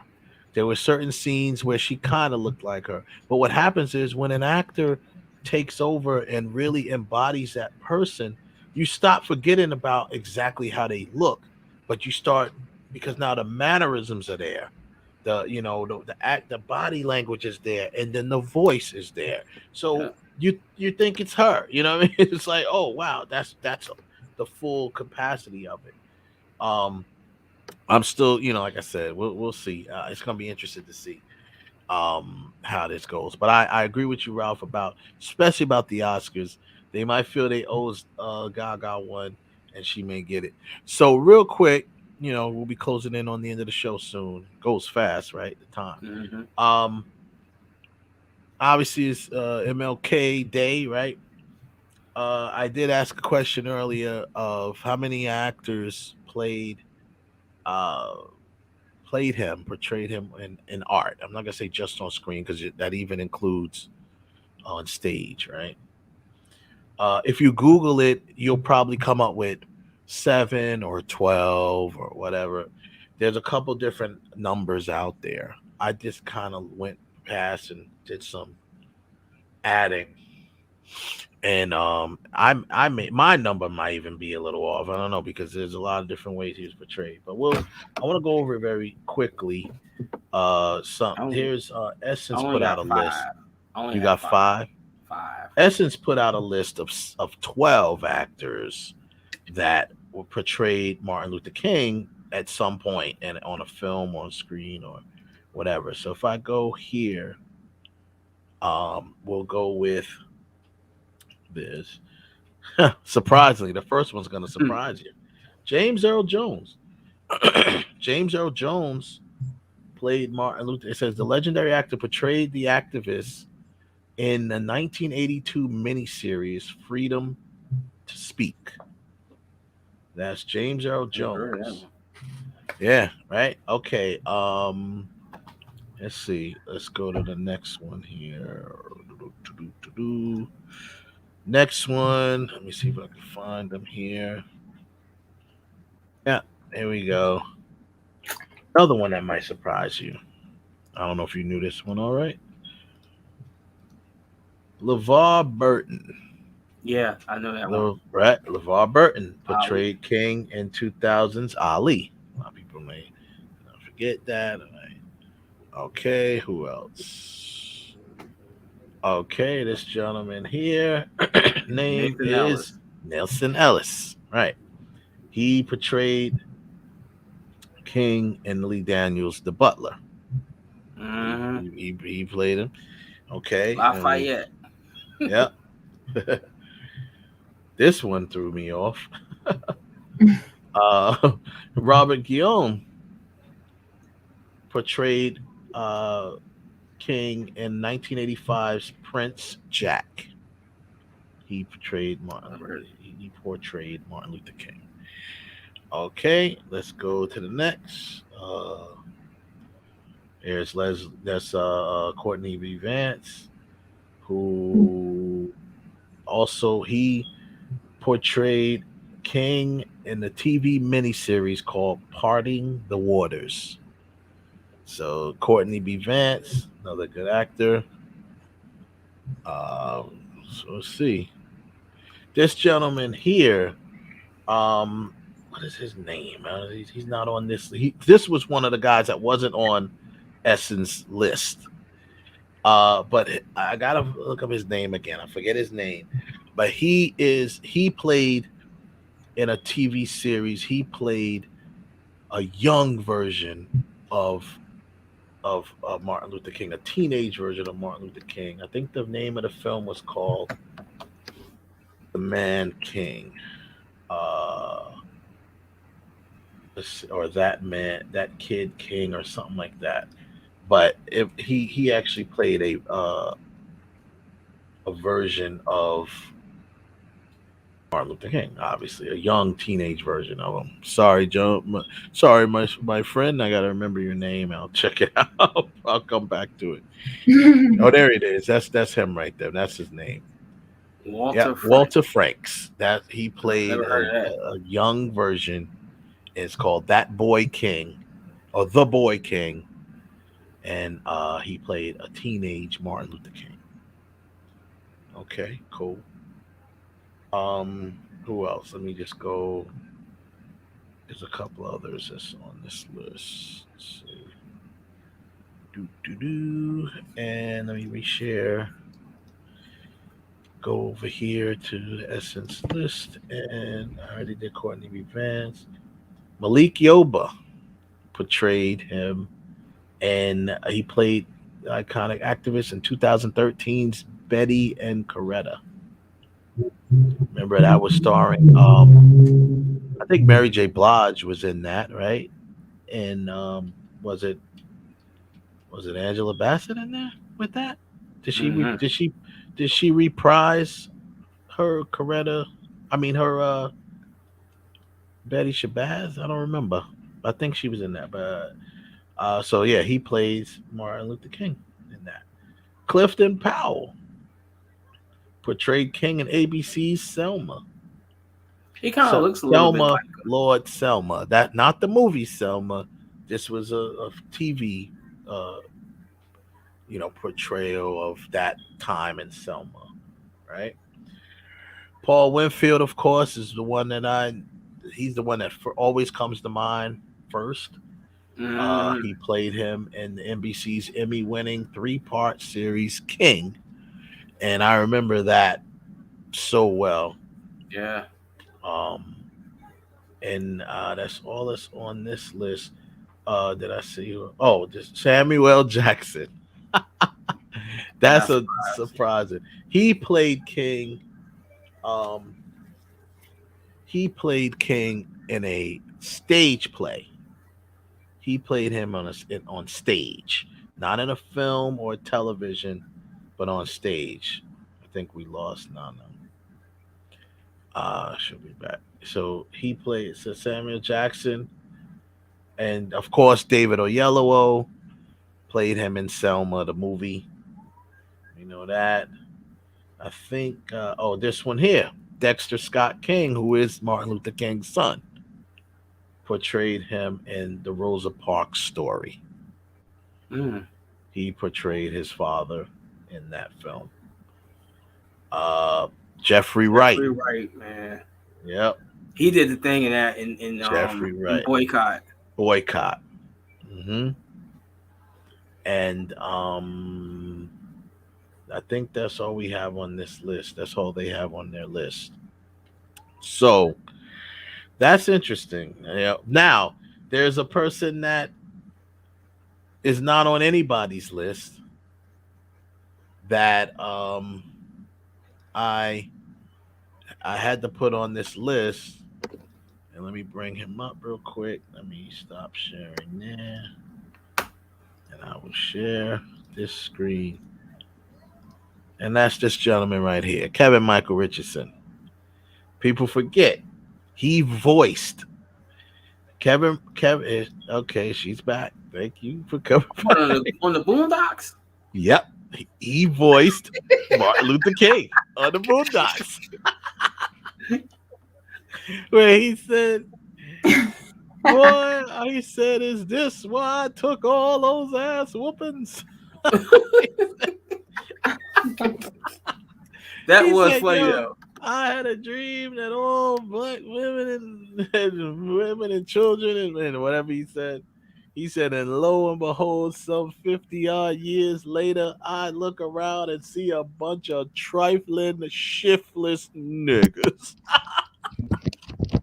Man, oh man. When he said that, I said, yo, because they were all come back from after that one. There was nothing coming back from it. It was all over with after that. It was it. He said, and you know what? That's the worst word in the English language. But he said, yo, he just went on, though. He went on a whole rant about what they were. He said, a nigger is a living contradiction. He said, niggas watching Wayne, they love to complain. He just went in, boy. He went in, boy. It was hilarious, though. He said niggas always like to be someone's judge and jury. Niggas procrastinate till it's time to worry. I said, man, this dude, he went in. So he played. He's on nobody's list. Ralph is not amused. He's Yo, like, No, when I saw it, was hilarious. I was somewhere and I was like, oh my God, that has to be the funniest thing. Martin Luther King cursing out an entire crowd that was there to party. They was there partying because they talking about stuff. It's like I died. You know, I died they had the scene where they're like giving away tickets on the radio. Yeah. If you want to shake your ass with Martin Luther was King, having like happy hour. It's like I'm dying for happy hour. And he's like, yo, you know, they thinking, oh, Martin Luther King gonna come back and this, that, and talking. They wasn't worried about anything he had to say. They just a bunch of trifling, you know what, partying. That's all they wanted to do. Having a rump shaker contest. What is It was so funny. It was so bad. But yeah, so Kevin Michael Richardson played him. He's not on anybody's list. I guess they don't want him on the list because of the That's content. not King. That's like an exaggerated. But it was version. He played Martin Luther King. He voiced Martin Luther King. That's true. He did. That's what it was. I gotta give it to him. He did. But man, yo, Michael, you deserve a clap for that role. You deserve some claps for that. Let's give him a little round of applause. That was a round of applause right there for Kevin Michael Richardson. He went in. You gotta look that up. I don't know if you watch Boondocks. If you're a fan of the show, you're a fan of the show. Yeah. Do you remember seeing that episode? It was called Return of the King. That's the name of the episode. Look it up. Return of the King. That's the name of it. Most of the Boondocks. Because they made it. Whereas, what if Martin Luther King? He did get shot, but he survived, and he's been in a coma for 50 years. He's been in a coma for all this time. Yeah, I think I remember that. He finally wakes up, and he's walking around. He's seeing, Martin Luther King Boulevard, all these different Martin. He's just like, wow, I really did something until until he's like, this ain't shit. This ain't right. I took all these ass whoopings for this. Rump shaking contest and happy hour. Like what the? Yo, it was so. And I tell you, man, I would kill to get Aaron Magruder on this show. I would love to pick that man's brain because the way he expresses his love and frustration with black people through Boondocks. It's nothing short of brilliant, really. And yes, it's very raw. It's in your face. But if you really look behind it, that's why so many actors really got behind it and wanted to be a part of it. Samuel Jackson being a part of it, Charlie Murphy, and of course Regina King, who does the two main characters in the film. You gotta be playing now, man. She voices the two young boys in the show, and then you got, of course, Jesus, what is my man's name? The father who played the grandfather. I mean, oh yeah, you know what I'm talking about. I can't think of his name. Passed away. That's why they were talking about like we're gonna bring it back. I was like, nope, don't do it. Nah, leave it Pops. alone. You need Pops in there. You need him in there. But yeah, Aaron Magruder is just so brilliant with the way he expresses that stuff. But anyway, when you dropped off, Nana, I finished the list, and a couple of faces that people were really surprised with, I think, or would be surprised with. So that was the answer of that. The question I did ask in one of the polls, I'll ask you, Nana.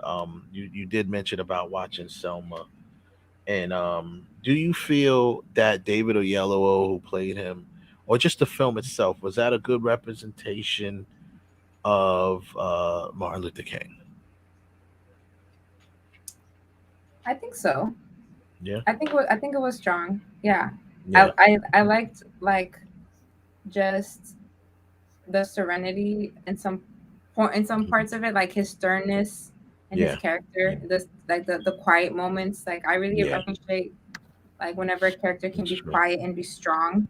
I did feel that from his character, from his acting as well. I agree. I thought first of all, I thought the story was super strong. It was done very well. I've been on record saying that I wasn't a big fan of David Oyelowo's portrayal of him. I thought it was good. I didn't think it was great, only because you could really tell more than one time he got the accent back, like his accent, I mean, back. So he has this accent, right? And sometimes you can hear it in certain words that he pronounces when he's playing Dr. King. So I'm just like, to me, I don't know, that threw me off a little bit, Okay. So I'm just like, but other than that, he did a pretty good job. But I didn't love his performance as everyone seemed to have. They were like, "Oh, it was great, or he nailed it." I'm like, he didn't nail it. He kind of, he tacked it. Mr. Perfectionism. He thumbtacked it. He didn't nail it. So that's I'm just saying. I'm real big on stuff like that. That's why I always get on Beyonce. I say Beyonce's a terrible actress because she can never lose her Southern twang. Every part she plays, you have to hear that Southern twang. So she doesn't, to me, work. Hey, hold, a great wait, actor. Stop. I'm not putting them in the same breath. Don't get me wrong. Wait. You don't be throwing, especially on the show. Don't be throwing. We're not trying to get the whole beehive coming after us. Beyonce, Beyonce. Even the beehive, right? I thought Beyonce was okay. Has to know that in Dreamgirls. I do now, but I did like her in 2 movies. I did like her in Cadillac Records. I thought she was pretty good in Cadillac. And a movie that didn't get a whole lot of play, but it was for MTV. It was an updated version of Carmen. I thought she was very good in that one. Even The Last Temptation, I thought she was pretty good in The Last Temptation. She's okay if she plays herself. Like she's like, you know how we go with that, bro. But think Beyonce about it. in a soap opera. But think Beyonce about it. Don't running from some dudes. But think about it. Don't Beyonce with in the 70s with Austin Powers. Like she's just Beyonce in these films. Yeah. So that's what it is. Like when that takes me out of it too. Who else is like that? Tyrese. It's plenty of them Tyrese like that. fighting the robot. Tyrese Jody fighting the robot. Jody chasing the car. Jody grabbing a gun. Mm-hmm. And now the new one, he's in Morbius. Yeah. Jody fights the vampire. Yeah. That's basically Tyrese fights a vampire. Deadpool fighting Wolverine. Deadpool. Ryan Reynolds is like that too. Ryan Reynolds is like Deadpool. Yeah. Deadpool like now bodyguard. Because if you just watch the latest film, The Red Notice, he's like that. He was born to play Deadpool. That's what he was born to play. He was born to play Deadpool and nothing else, in my opinion, because he has no range. Did you feel that way with Whitney Houston? No. Yeah, Whitney Houston. I just looked up on Essence, like a list of singers turned actors or who act. Mm-hmm. Whitney Houston, she did that. Yeah, I didn't think Whitney. No, Whitney. A little bit of range. She put a little bit of range into her acting. She didn't do a whole lot of acting. She only did like 3. She only did a few films, but she showed a little range though. Now, of course, The Bodyguard, she kind of just played, herself, singer herself, But I did like Waiting to Exhale. Waiting to Exhale, she had to put a little range on it, so that was pretty good. I felt that way when Will Smith played what was that last movie he did? Is it King Richard? King Richard. That's the one that I I didn't. I'm sorry. I just couldn't. You didn't I like just felt it? like I was watching Will Smith just trying. Like I don't know. I don't Okay. know if I should say. Yeah, I thought he did a good What job. do you guys think of that? I thought he did a good job. I mean, Will Smith. You know, I think out of most people that were musicians that come into movies, Will Smith, Will's Latifah, one of the better ones. Yeah. I'm probably going to say. Well, I said Will Smith, Latifah. Yeah. Especially rappers that turn actors. I would say now you got Gaga in that category. I mean, I don't consider Liza Minnelli or Barbara Streisand in that stratosphere. But if you want to throw them in there, maybe Chris Christopherson, throw them in there. But I think out of all the people that have jumped into acting from music, and certainly DMX. DMX was popular with those guys. They could have left music alone and just acted. Yeah, It would have been great. Janet Jackson.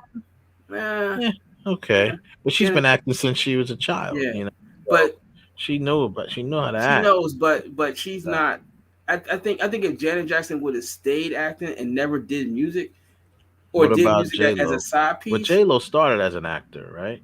She started as an actor and then got into I don't think J-Lo was that great in either category. I mean, I've never been a big J-Lo fan. I give J-Lo credit for a few movies. Certainly, I just said the other day, I think Out of Sight is the best movie she ever made. Sorry. Out of Sight was good. And I think it's better than Selena. I think it's better than Selena. Right. Selena, she did good in Selena. But those two movies, and now I give her credit for Hustlers. I will give her credit for Hustlers. Yeah, she was robbed of an Oscar nomination for Hustlers. Yeah, she was good. She was good in Hustlers too. So, I mean, a lot of there's a couple more that's escaping me right now, but that were like singers turned actors and really did good. But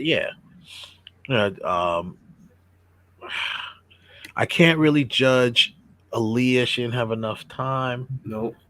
Can't judge. I can barely even judge Pac, even though he had a few movies, but he kind of just played the same guy in every movie, except Gridlock.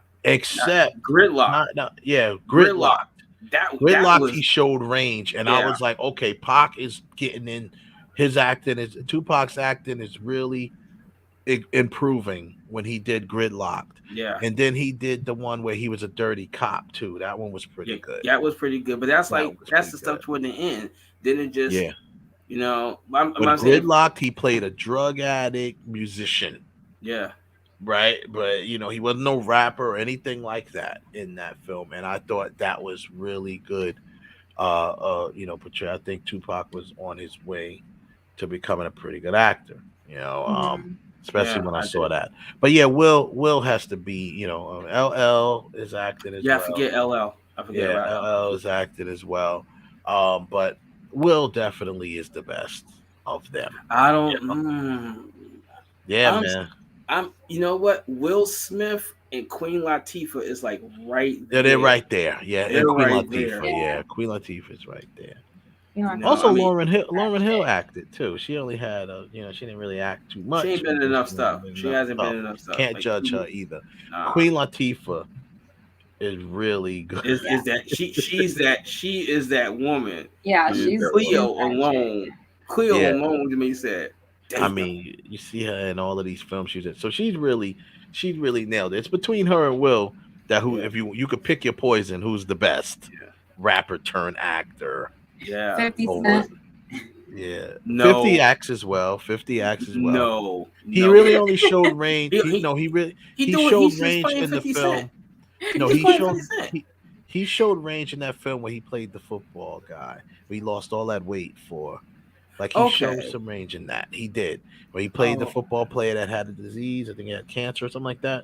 And he lost all that weight for it. All things fall apart. Yeah, things fall apart. Yeah, I'll give you that one. But everything else, he's basically everything else he's pretty much himself. But he that's what I'm saying. He showed range in that, so I give him credit for that. But he just kind of sticks to his wheelhouse and goes with it. But he's like, look, listen, I'm the creator, I'm the executive producer of Power. I ain't gotta do nothing else. I can just keep making Power series, and I'm gonna get paid for life. Does his thing. Method Man's an actor now. We get another rapper turned actor. Method Man. There's a couple others that we left out. I guess you got to put Mary J because she is an Oscar nominee. Yeah, but you Yeah. What's up, Ron? Ron Rogel in the building. That's what's one of up, my Ron? Ron, what's going on, man? Yo, Ron is an actor that I work with all the time, and he's like one of my I have my own brat pack of actors that they're like my go-to actors with almost everything, right? And Ron is one of them. I have a short list of those actors that there's some actors that I work with that I can call for anything. It's just like they're like every director has those actors. Spike had them. Spike had the people. Samuel Jackson is he's that to a couple people. He's that with Quentin Tarantino. He was that with Spike as well. And there's some actors that you just can call for anything, and they big or small of the role, right? I cast Ron. The first time I ever cast Ron was in a lead of a film. My first feature film called The Trade-Off that I ever did. Ron was the lead of that. But then I could call Ron and say, "Yo, I just need you to play this one part. He might be in the film for 2 minutes." It's just like so. It's like that. And Quentin Tarantino said about Samuel L. Jackson. He said the reason why I love working with Sam is because he will play the lead or he'll play the janitor. It doesn't matter, because when you think, and a perfect example, Pulp Fiction, he's one of the lead characters. Kill Bill, you don't even remember him in Kill Bill. He played the Rufus, the organ player, who for basically 3 minutes. Yeah, you got wiped out. He had a couple of lines. He's like, I could play Love Me Tender. That was like his only line. I could play Love Me Tender. I know that. And then that was it. And then he gets killed, So it's just like he wasn't even in the first volume. He's only in the second one. He was in the second volume of Kill Bill. So he got the voiceover in Glorious Bastards. Yeah, he got the voiceover. But then he goes back to him in the what's it called? The Hateful Eight. Yeah. He goes up Jackie Brown. You know what I mean? Like, so it's just like he knows, and so that's Ron is kind of like my Samuel L. Jackson. You know what I mean? Like I can pull him in damn near anything. It's a short list. It's him. My man Rayon Lawrence is another one. He's one of my guys. Rayon Lawrence, shout out to him.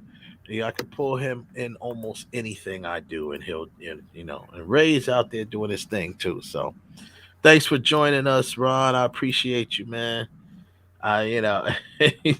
What he say? He said, "I'm working with 7 on Thursday." Yeah, see, we all this. The actor world is really a small network. They all kind of work. They run into each other, and they all kind of know each other. And like I said, when you can find a reliable,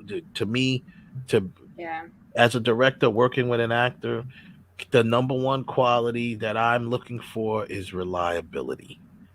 Sure. If you are reliable, if you commit to something, and when I talk about commitment, I've shot things where Ron, I don't want to embarrass you, Ron, not to throw you out there like that, but Ron, he lives like on the outskirts of New York City, so he drives in a lot, and I mean, there's been times where Ron has driven hours, to get to a set, and left late, and my crazy behind keeps him there forever because we're shooting. We got like one day to shoot like 4 scenes. I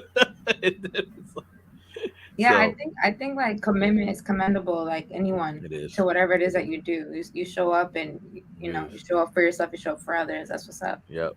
Yeah, and it is. And I appreciate it. I appreciate you, Ron, because and the fact about it, it's icing on the cake that he can act.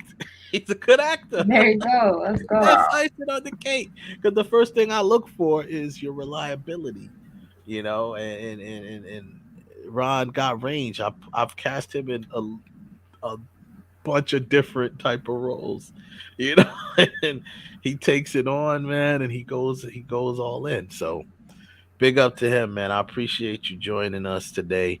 We're about to end the show, but it's still better late than never, brother. I appreciate that. Yeah, man. So that's pretty much as we kind of wrap the show up. So how you feeling, Nana? You know, we do I'm this thing honestly, all the time. I'm as we were talking, I was like making a list of like movies to watch. I'm like, Yeah, you know what I yeah. mean? Like That happens. Yeah, I'm like, I'm gonna do some. I have a lot of homework, but I'm excited. I appreciate. Yeah. I Jimmy appreciate Ace you just guys. entered the building. Thanks for coming, Jimmy Ace. Jimmy Ace also is he does a show, he does a sports show on the IE network here on YouTube. It's on a little bit of hiatus. It's coming back very soon, I'm sure. The Bench Warmers is his sports talk podcast that he does. He also does it like on like Spotify and stuff like that. So he's definitely, you know, he's an officially trained you know, broadcaster. You know, he went to the Connecticut School of Broadcasting and a graduate of that, which is a very, very prestigious broadcasting school. So big up to Jimmy Ace, James Acevedo, who always, you know, checks in with us and shows support. And of course, all the other people who come through, the heavy hitters, my brother Heaven Hollywood, his he got his following, you know, the heavy hitters they call it. You know, they come in and they show love. Hey, you know, James, before you get on me, the Cowboys coach needs to be fired. Sorry. Oh Lord, yeah, he needs to be about fired. The Cowboys. Don't even go there. He got to go. Yeah. He got. So that's that. But yeah, make your list. What do you put on your list, Nana? Before we go. Man, I started with so I have everything from Lolita and Full Metal Jacket to I want Spencer. We mentioned Spencer. School Days, Licorice Pizza, Hail Caesar. Sophie School Days. You said School Days. School Days is important, and I'll tell you why. There's Spike Lee really finds and we're going to be doing a show in the upcoming, probably early next month, since Black History Month. We're going to be doing a show on colorism in the industry, right? And how it really plagues the industry, especially amongst obviously people of color, Black people, and not just Black people. It's in all different nationalities, different races, and stuff like that. Yeah. Especially in the Hispanic community as well, the colorism, right? So, Spike Lee in School Days really portrays.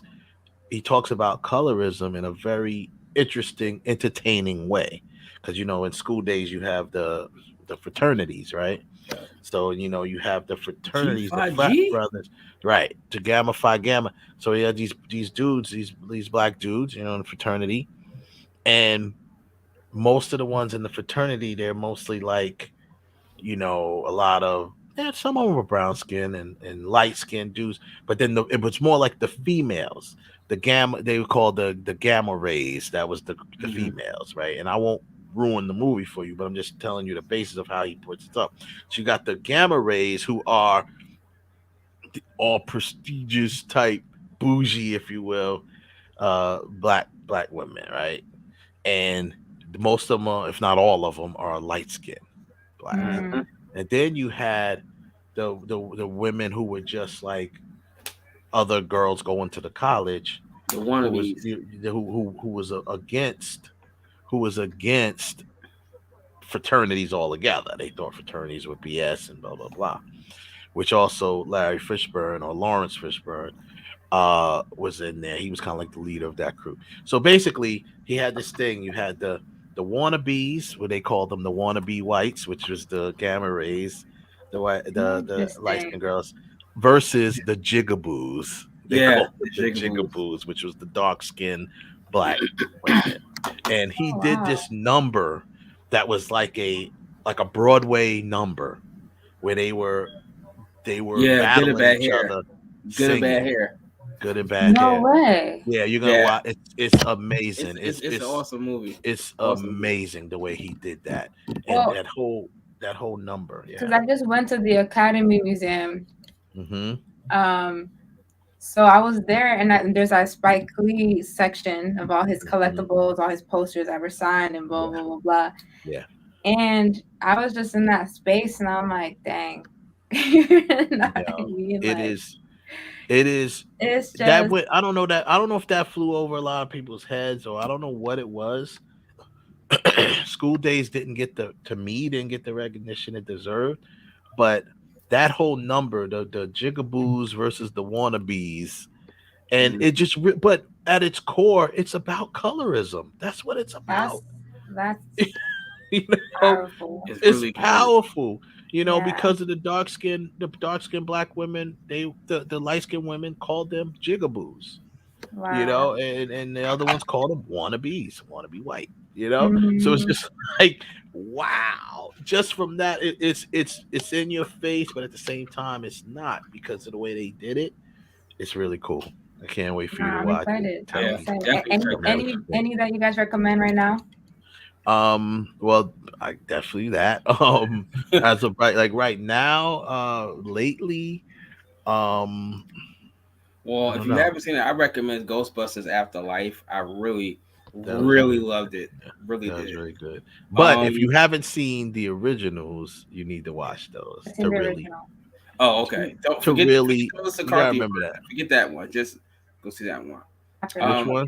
The all girls version. You could just skip that. You can skip that. I probably would have already. I'm like, yeah. Certainly a movie that I have been watching that's come back on cable. If you never saw it, was called Gone Baby Gone, directed by Ben Affleck. Damn sure watch that one. That it would come up. I never put it on. Gone Girl? No, Gone Baby Gone. Gone Baby Gone. Okay. Also, Gone Girl was Gone Girl by him, right? No, he didn't. Gone Girl. Look, Gone Girl. I said it's for any female that ever felt any kind of negativity toward their boyfriend or husband. It gives you the blueprint, step by step, on how to get back. How to leave him and get back at his ass. Gone Girl is that. That is that film. So that's Gone Girl. Yeah, check those out. Yeah, there's a lot of great ones out.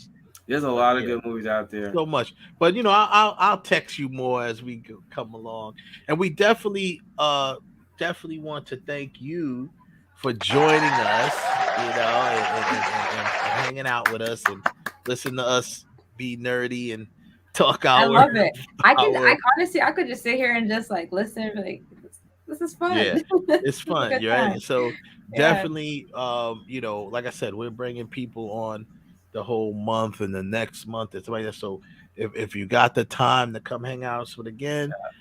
Come hang out with us again and come back, and we have. So let's do this. Let me catch up on some of the stuff that you guys recommended, other stuff on the list, and then I'll come back and. That's a bet. When you come back, right? Because I said at the beginning of the show that somebody, whoever got to be the show, got to be smarter than me. So I got a question to ask you. Oh gosh. Shoot. Right. One of the questions that we asked on this show, like one of the requirements, and who were the original members of the Brat Pack? Mm-hmm. But I just mentioned the Brat Pack. Right. I said I have my own Brat Pack of actors. Now, but there is seven. This is something you can research. Original Brat Pack members. Yes. But since that era, everybody else got thrown in the Brat Pack. Who was the best actor from that? Who do you think are the best actors from the Brat Pack feel era? Right. Mm-hmm. A lot of people would say it's Tom Cruise because he stands out. But really, is it Tom Cruise? Well, like I said, first of all, just to give everyone a little context, including you, Nana, the Brat Pack was a group of actors from the 80s era where there was that era where John Hughes did a lot of different movies, right? And it wasn't just John Hughes, but it was from that era. Okay. So you had these are all movies like, Ferris Bueller's Day Off and Breakfast Club, 16 Candles, The Breakfast Club, St. Elmo's Fire. Yeah. That all kind of, it was basically like a bunch of actors, young upcoming actors that were in like a whole lot of films together. And it was like different films, different combinations. Like they weren't all in the same films together, but another combination. So you have like Molly Ringwald was in 16 Candles, and she was in The Breakfast Club. Right. Also, Judd Nelson was in The Breakfast Club, but then he was in St. Elmo's Fire. So it's like all these different films. So they did an interview that was done in a magazine. I don't remember which magazine it was, and that's what they named the article, the Brat Pack. You know what I mean? Obviously, a play off of the Rat Pack, which was, Frank Sinatra and all of them back in the day. So being that they were young, they did a play off of that name, the Rat Pack. They called it the Brat Pack. So which was pretty cool. I thought it was, and it stuck. It's a name that stuck. And actually, none of the actors really liked that name at first when they first heard the name, read the article. They didn't like the title of that article called the Brat Pack. They didn't like being called brats, but the name stuck. So it's a certain amount of people, of actors that consist of, and like Ralph said, it changes from time to time. But there's originals. There's 7 original Brat Pack members. Right. I'm looking at this list right now. Yeah, exactly. Robert Downey Jr. is one of them? Yeah, he is. They have Robert Downey Jr. in there. They had, Ali Sheedy. Ali Sheedy. She's an original. No. Andrew McCarthy? Yeah. Andrew McCarthy is in there. I think Emilio Estevez. Emilio Estevez is definitely original. Judd Moore. Nelson is an original. Demi Moore is in there. So these are all people because the first movie that kind of set all that off was St. Elmo's Fire. Okay. St. Elmo's Fire had all of them in it, that we just mentioned. Ali Sheedy, what's her name? Judd Nelson. Moore, Judd Nelson. Moore. Yeah, they was in. I think wasn't Jennifer Jason Leigh in that too? No, she's not in that. She wasn't in that one. Okay. But I was talking to someone. I was having a conversation with this filmmaker, and I was in LA, and we were talking about the Brat Pack. And he said, "But what other actors from that era that may not have been part of the Brat Pack, but could have been there? Did you think was the best?" And I said, "Well, I'm thinking Tom Cruise." He says, "No." He says, "Yeah, that's a good choice, but really, is he the best one from that?" Well, Rob Lowe was one of them too. He was in it. Yeah, he was actually. But he started explaining. He's like, like you had a bunch of other movies that while may not have been part of the official Brat Pack, you got The Outsiders. You have Rumblefish. You got Fast Times at Ridgemont High. Yeah. All those films had that same type of vibe going on. To it, so he's asking me that question. That's what I think. I said Tom Cruise.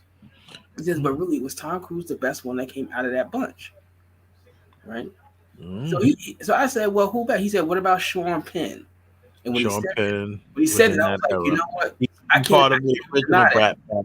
He was in that era because he was actually, Sean Penn was a little older than those actors.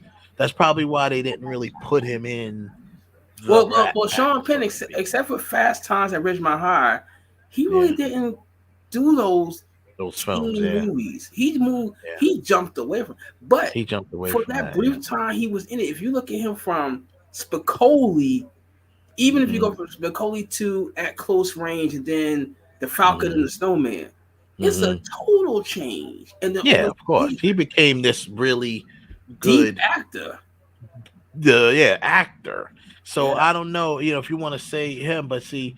It's tough to say that he came out from the Brat Pack. He was like. Well, also, if I'm gonna say someone who was like they put in that era, like Nana Red, Robert Downey Jr. He's probably one of the best actors that came up out of that. But like Nicolas Cage is in that era. Yeah, right, he's in that era. Yeah, because Robert Downey Jr. was in films. He was in films that he was in Less Than Zero, man, which is Zero. Like, that's part of it. Yeah, it was Brat Pack actors in that. He was in Less Than Zero.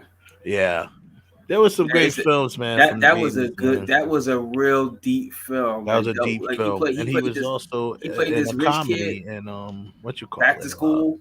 Back to School. He was in Back to School. And he was Science. also Weird Science. He was in that too. He was like, Yeah. you would never remember. You We'd would be never fast. remember him in these films, man. No. But you're like, oh my God, Robert Downey Jr. was like this because he was so young too back then. So. Yeah, young in town. Like today, I woke up and Chaplin was on, and I sat there and looked at it a little bit. I was like, it's been a minute since I saw Chaplin, but he's Robert Downey Jr. is a great actor. He's a great Oh, actor.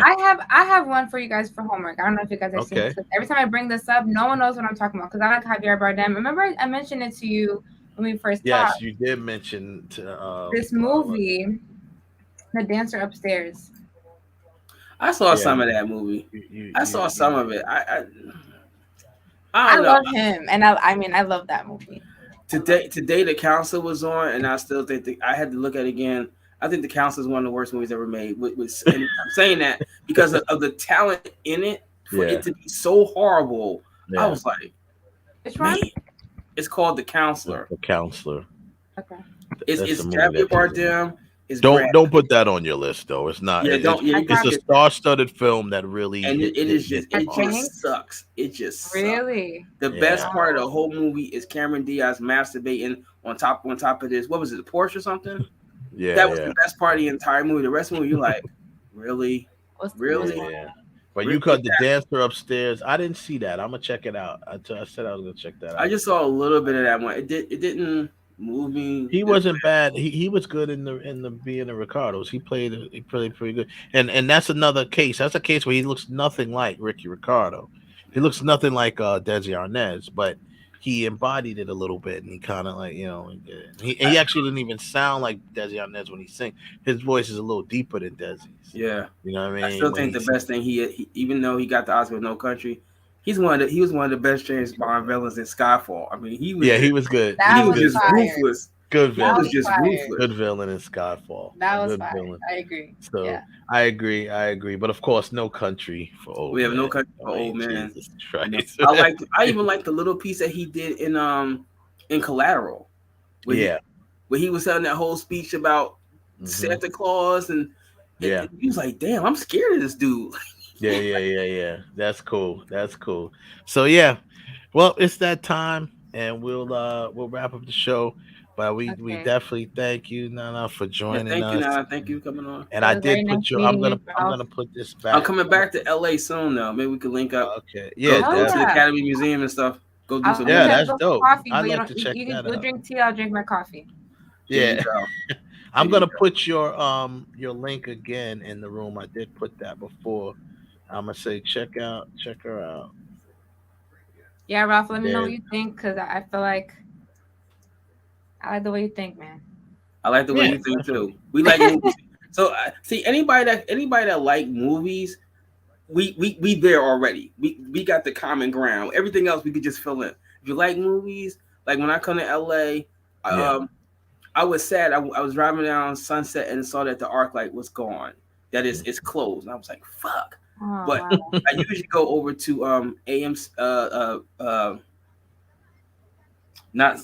what you call it, down there by Staples Center, the AMC down there. I usually go to see movies there, but now AMC built they took over the theater at Universal.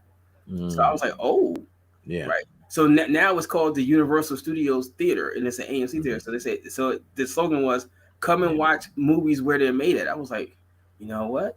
I think I might have to go there. That's a dope little slogan there. Yeah. Come watch movies where they're made at. They have an AMC down here too, but the AMC down here, it's not. It is at Disney. It's at Disney. Well, it used to be called Downtown Disney, but it's Disney Springs here in Orlando, where they have. I've been to the El Capitan. I saw Shang-Chi at the El Capitan. That was kind of awesome. Yeah, that's cool. It was right across the street from Grumman's. I was like, right from Grumman's or El Capitan. I was like, I'm gonna go see El Capitan. This is Disney movie. Why not?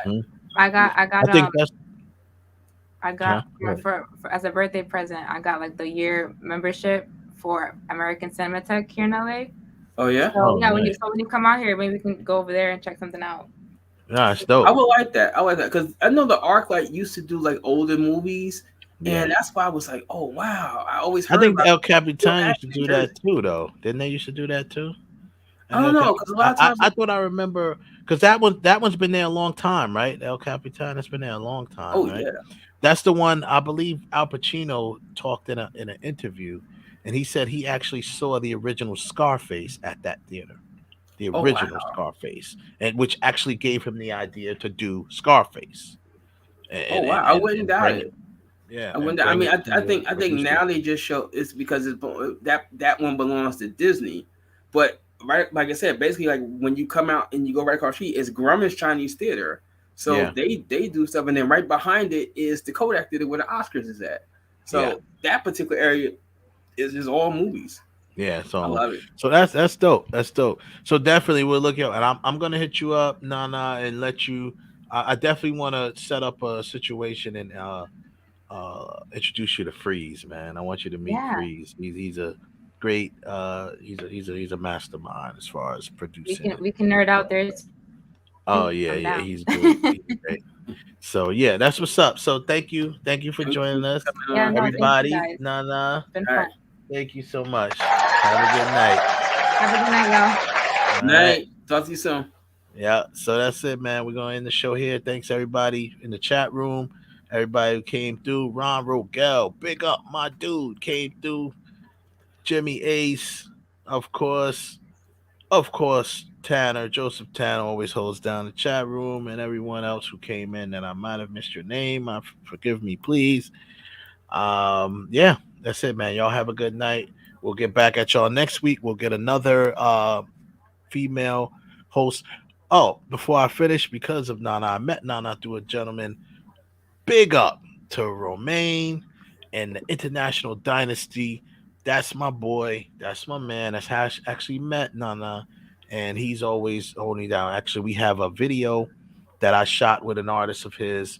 I directed with Stephanie Alexandria, a video called Someday. I actually shot it a few years ago, and then I entered it into a film festival, but then COVID hit, so the film festival never went on.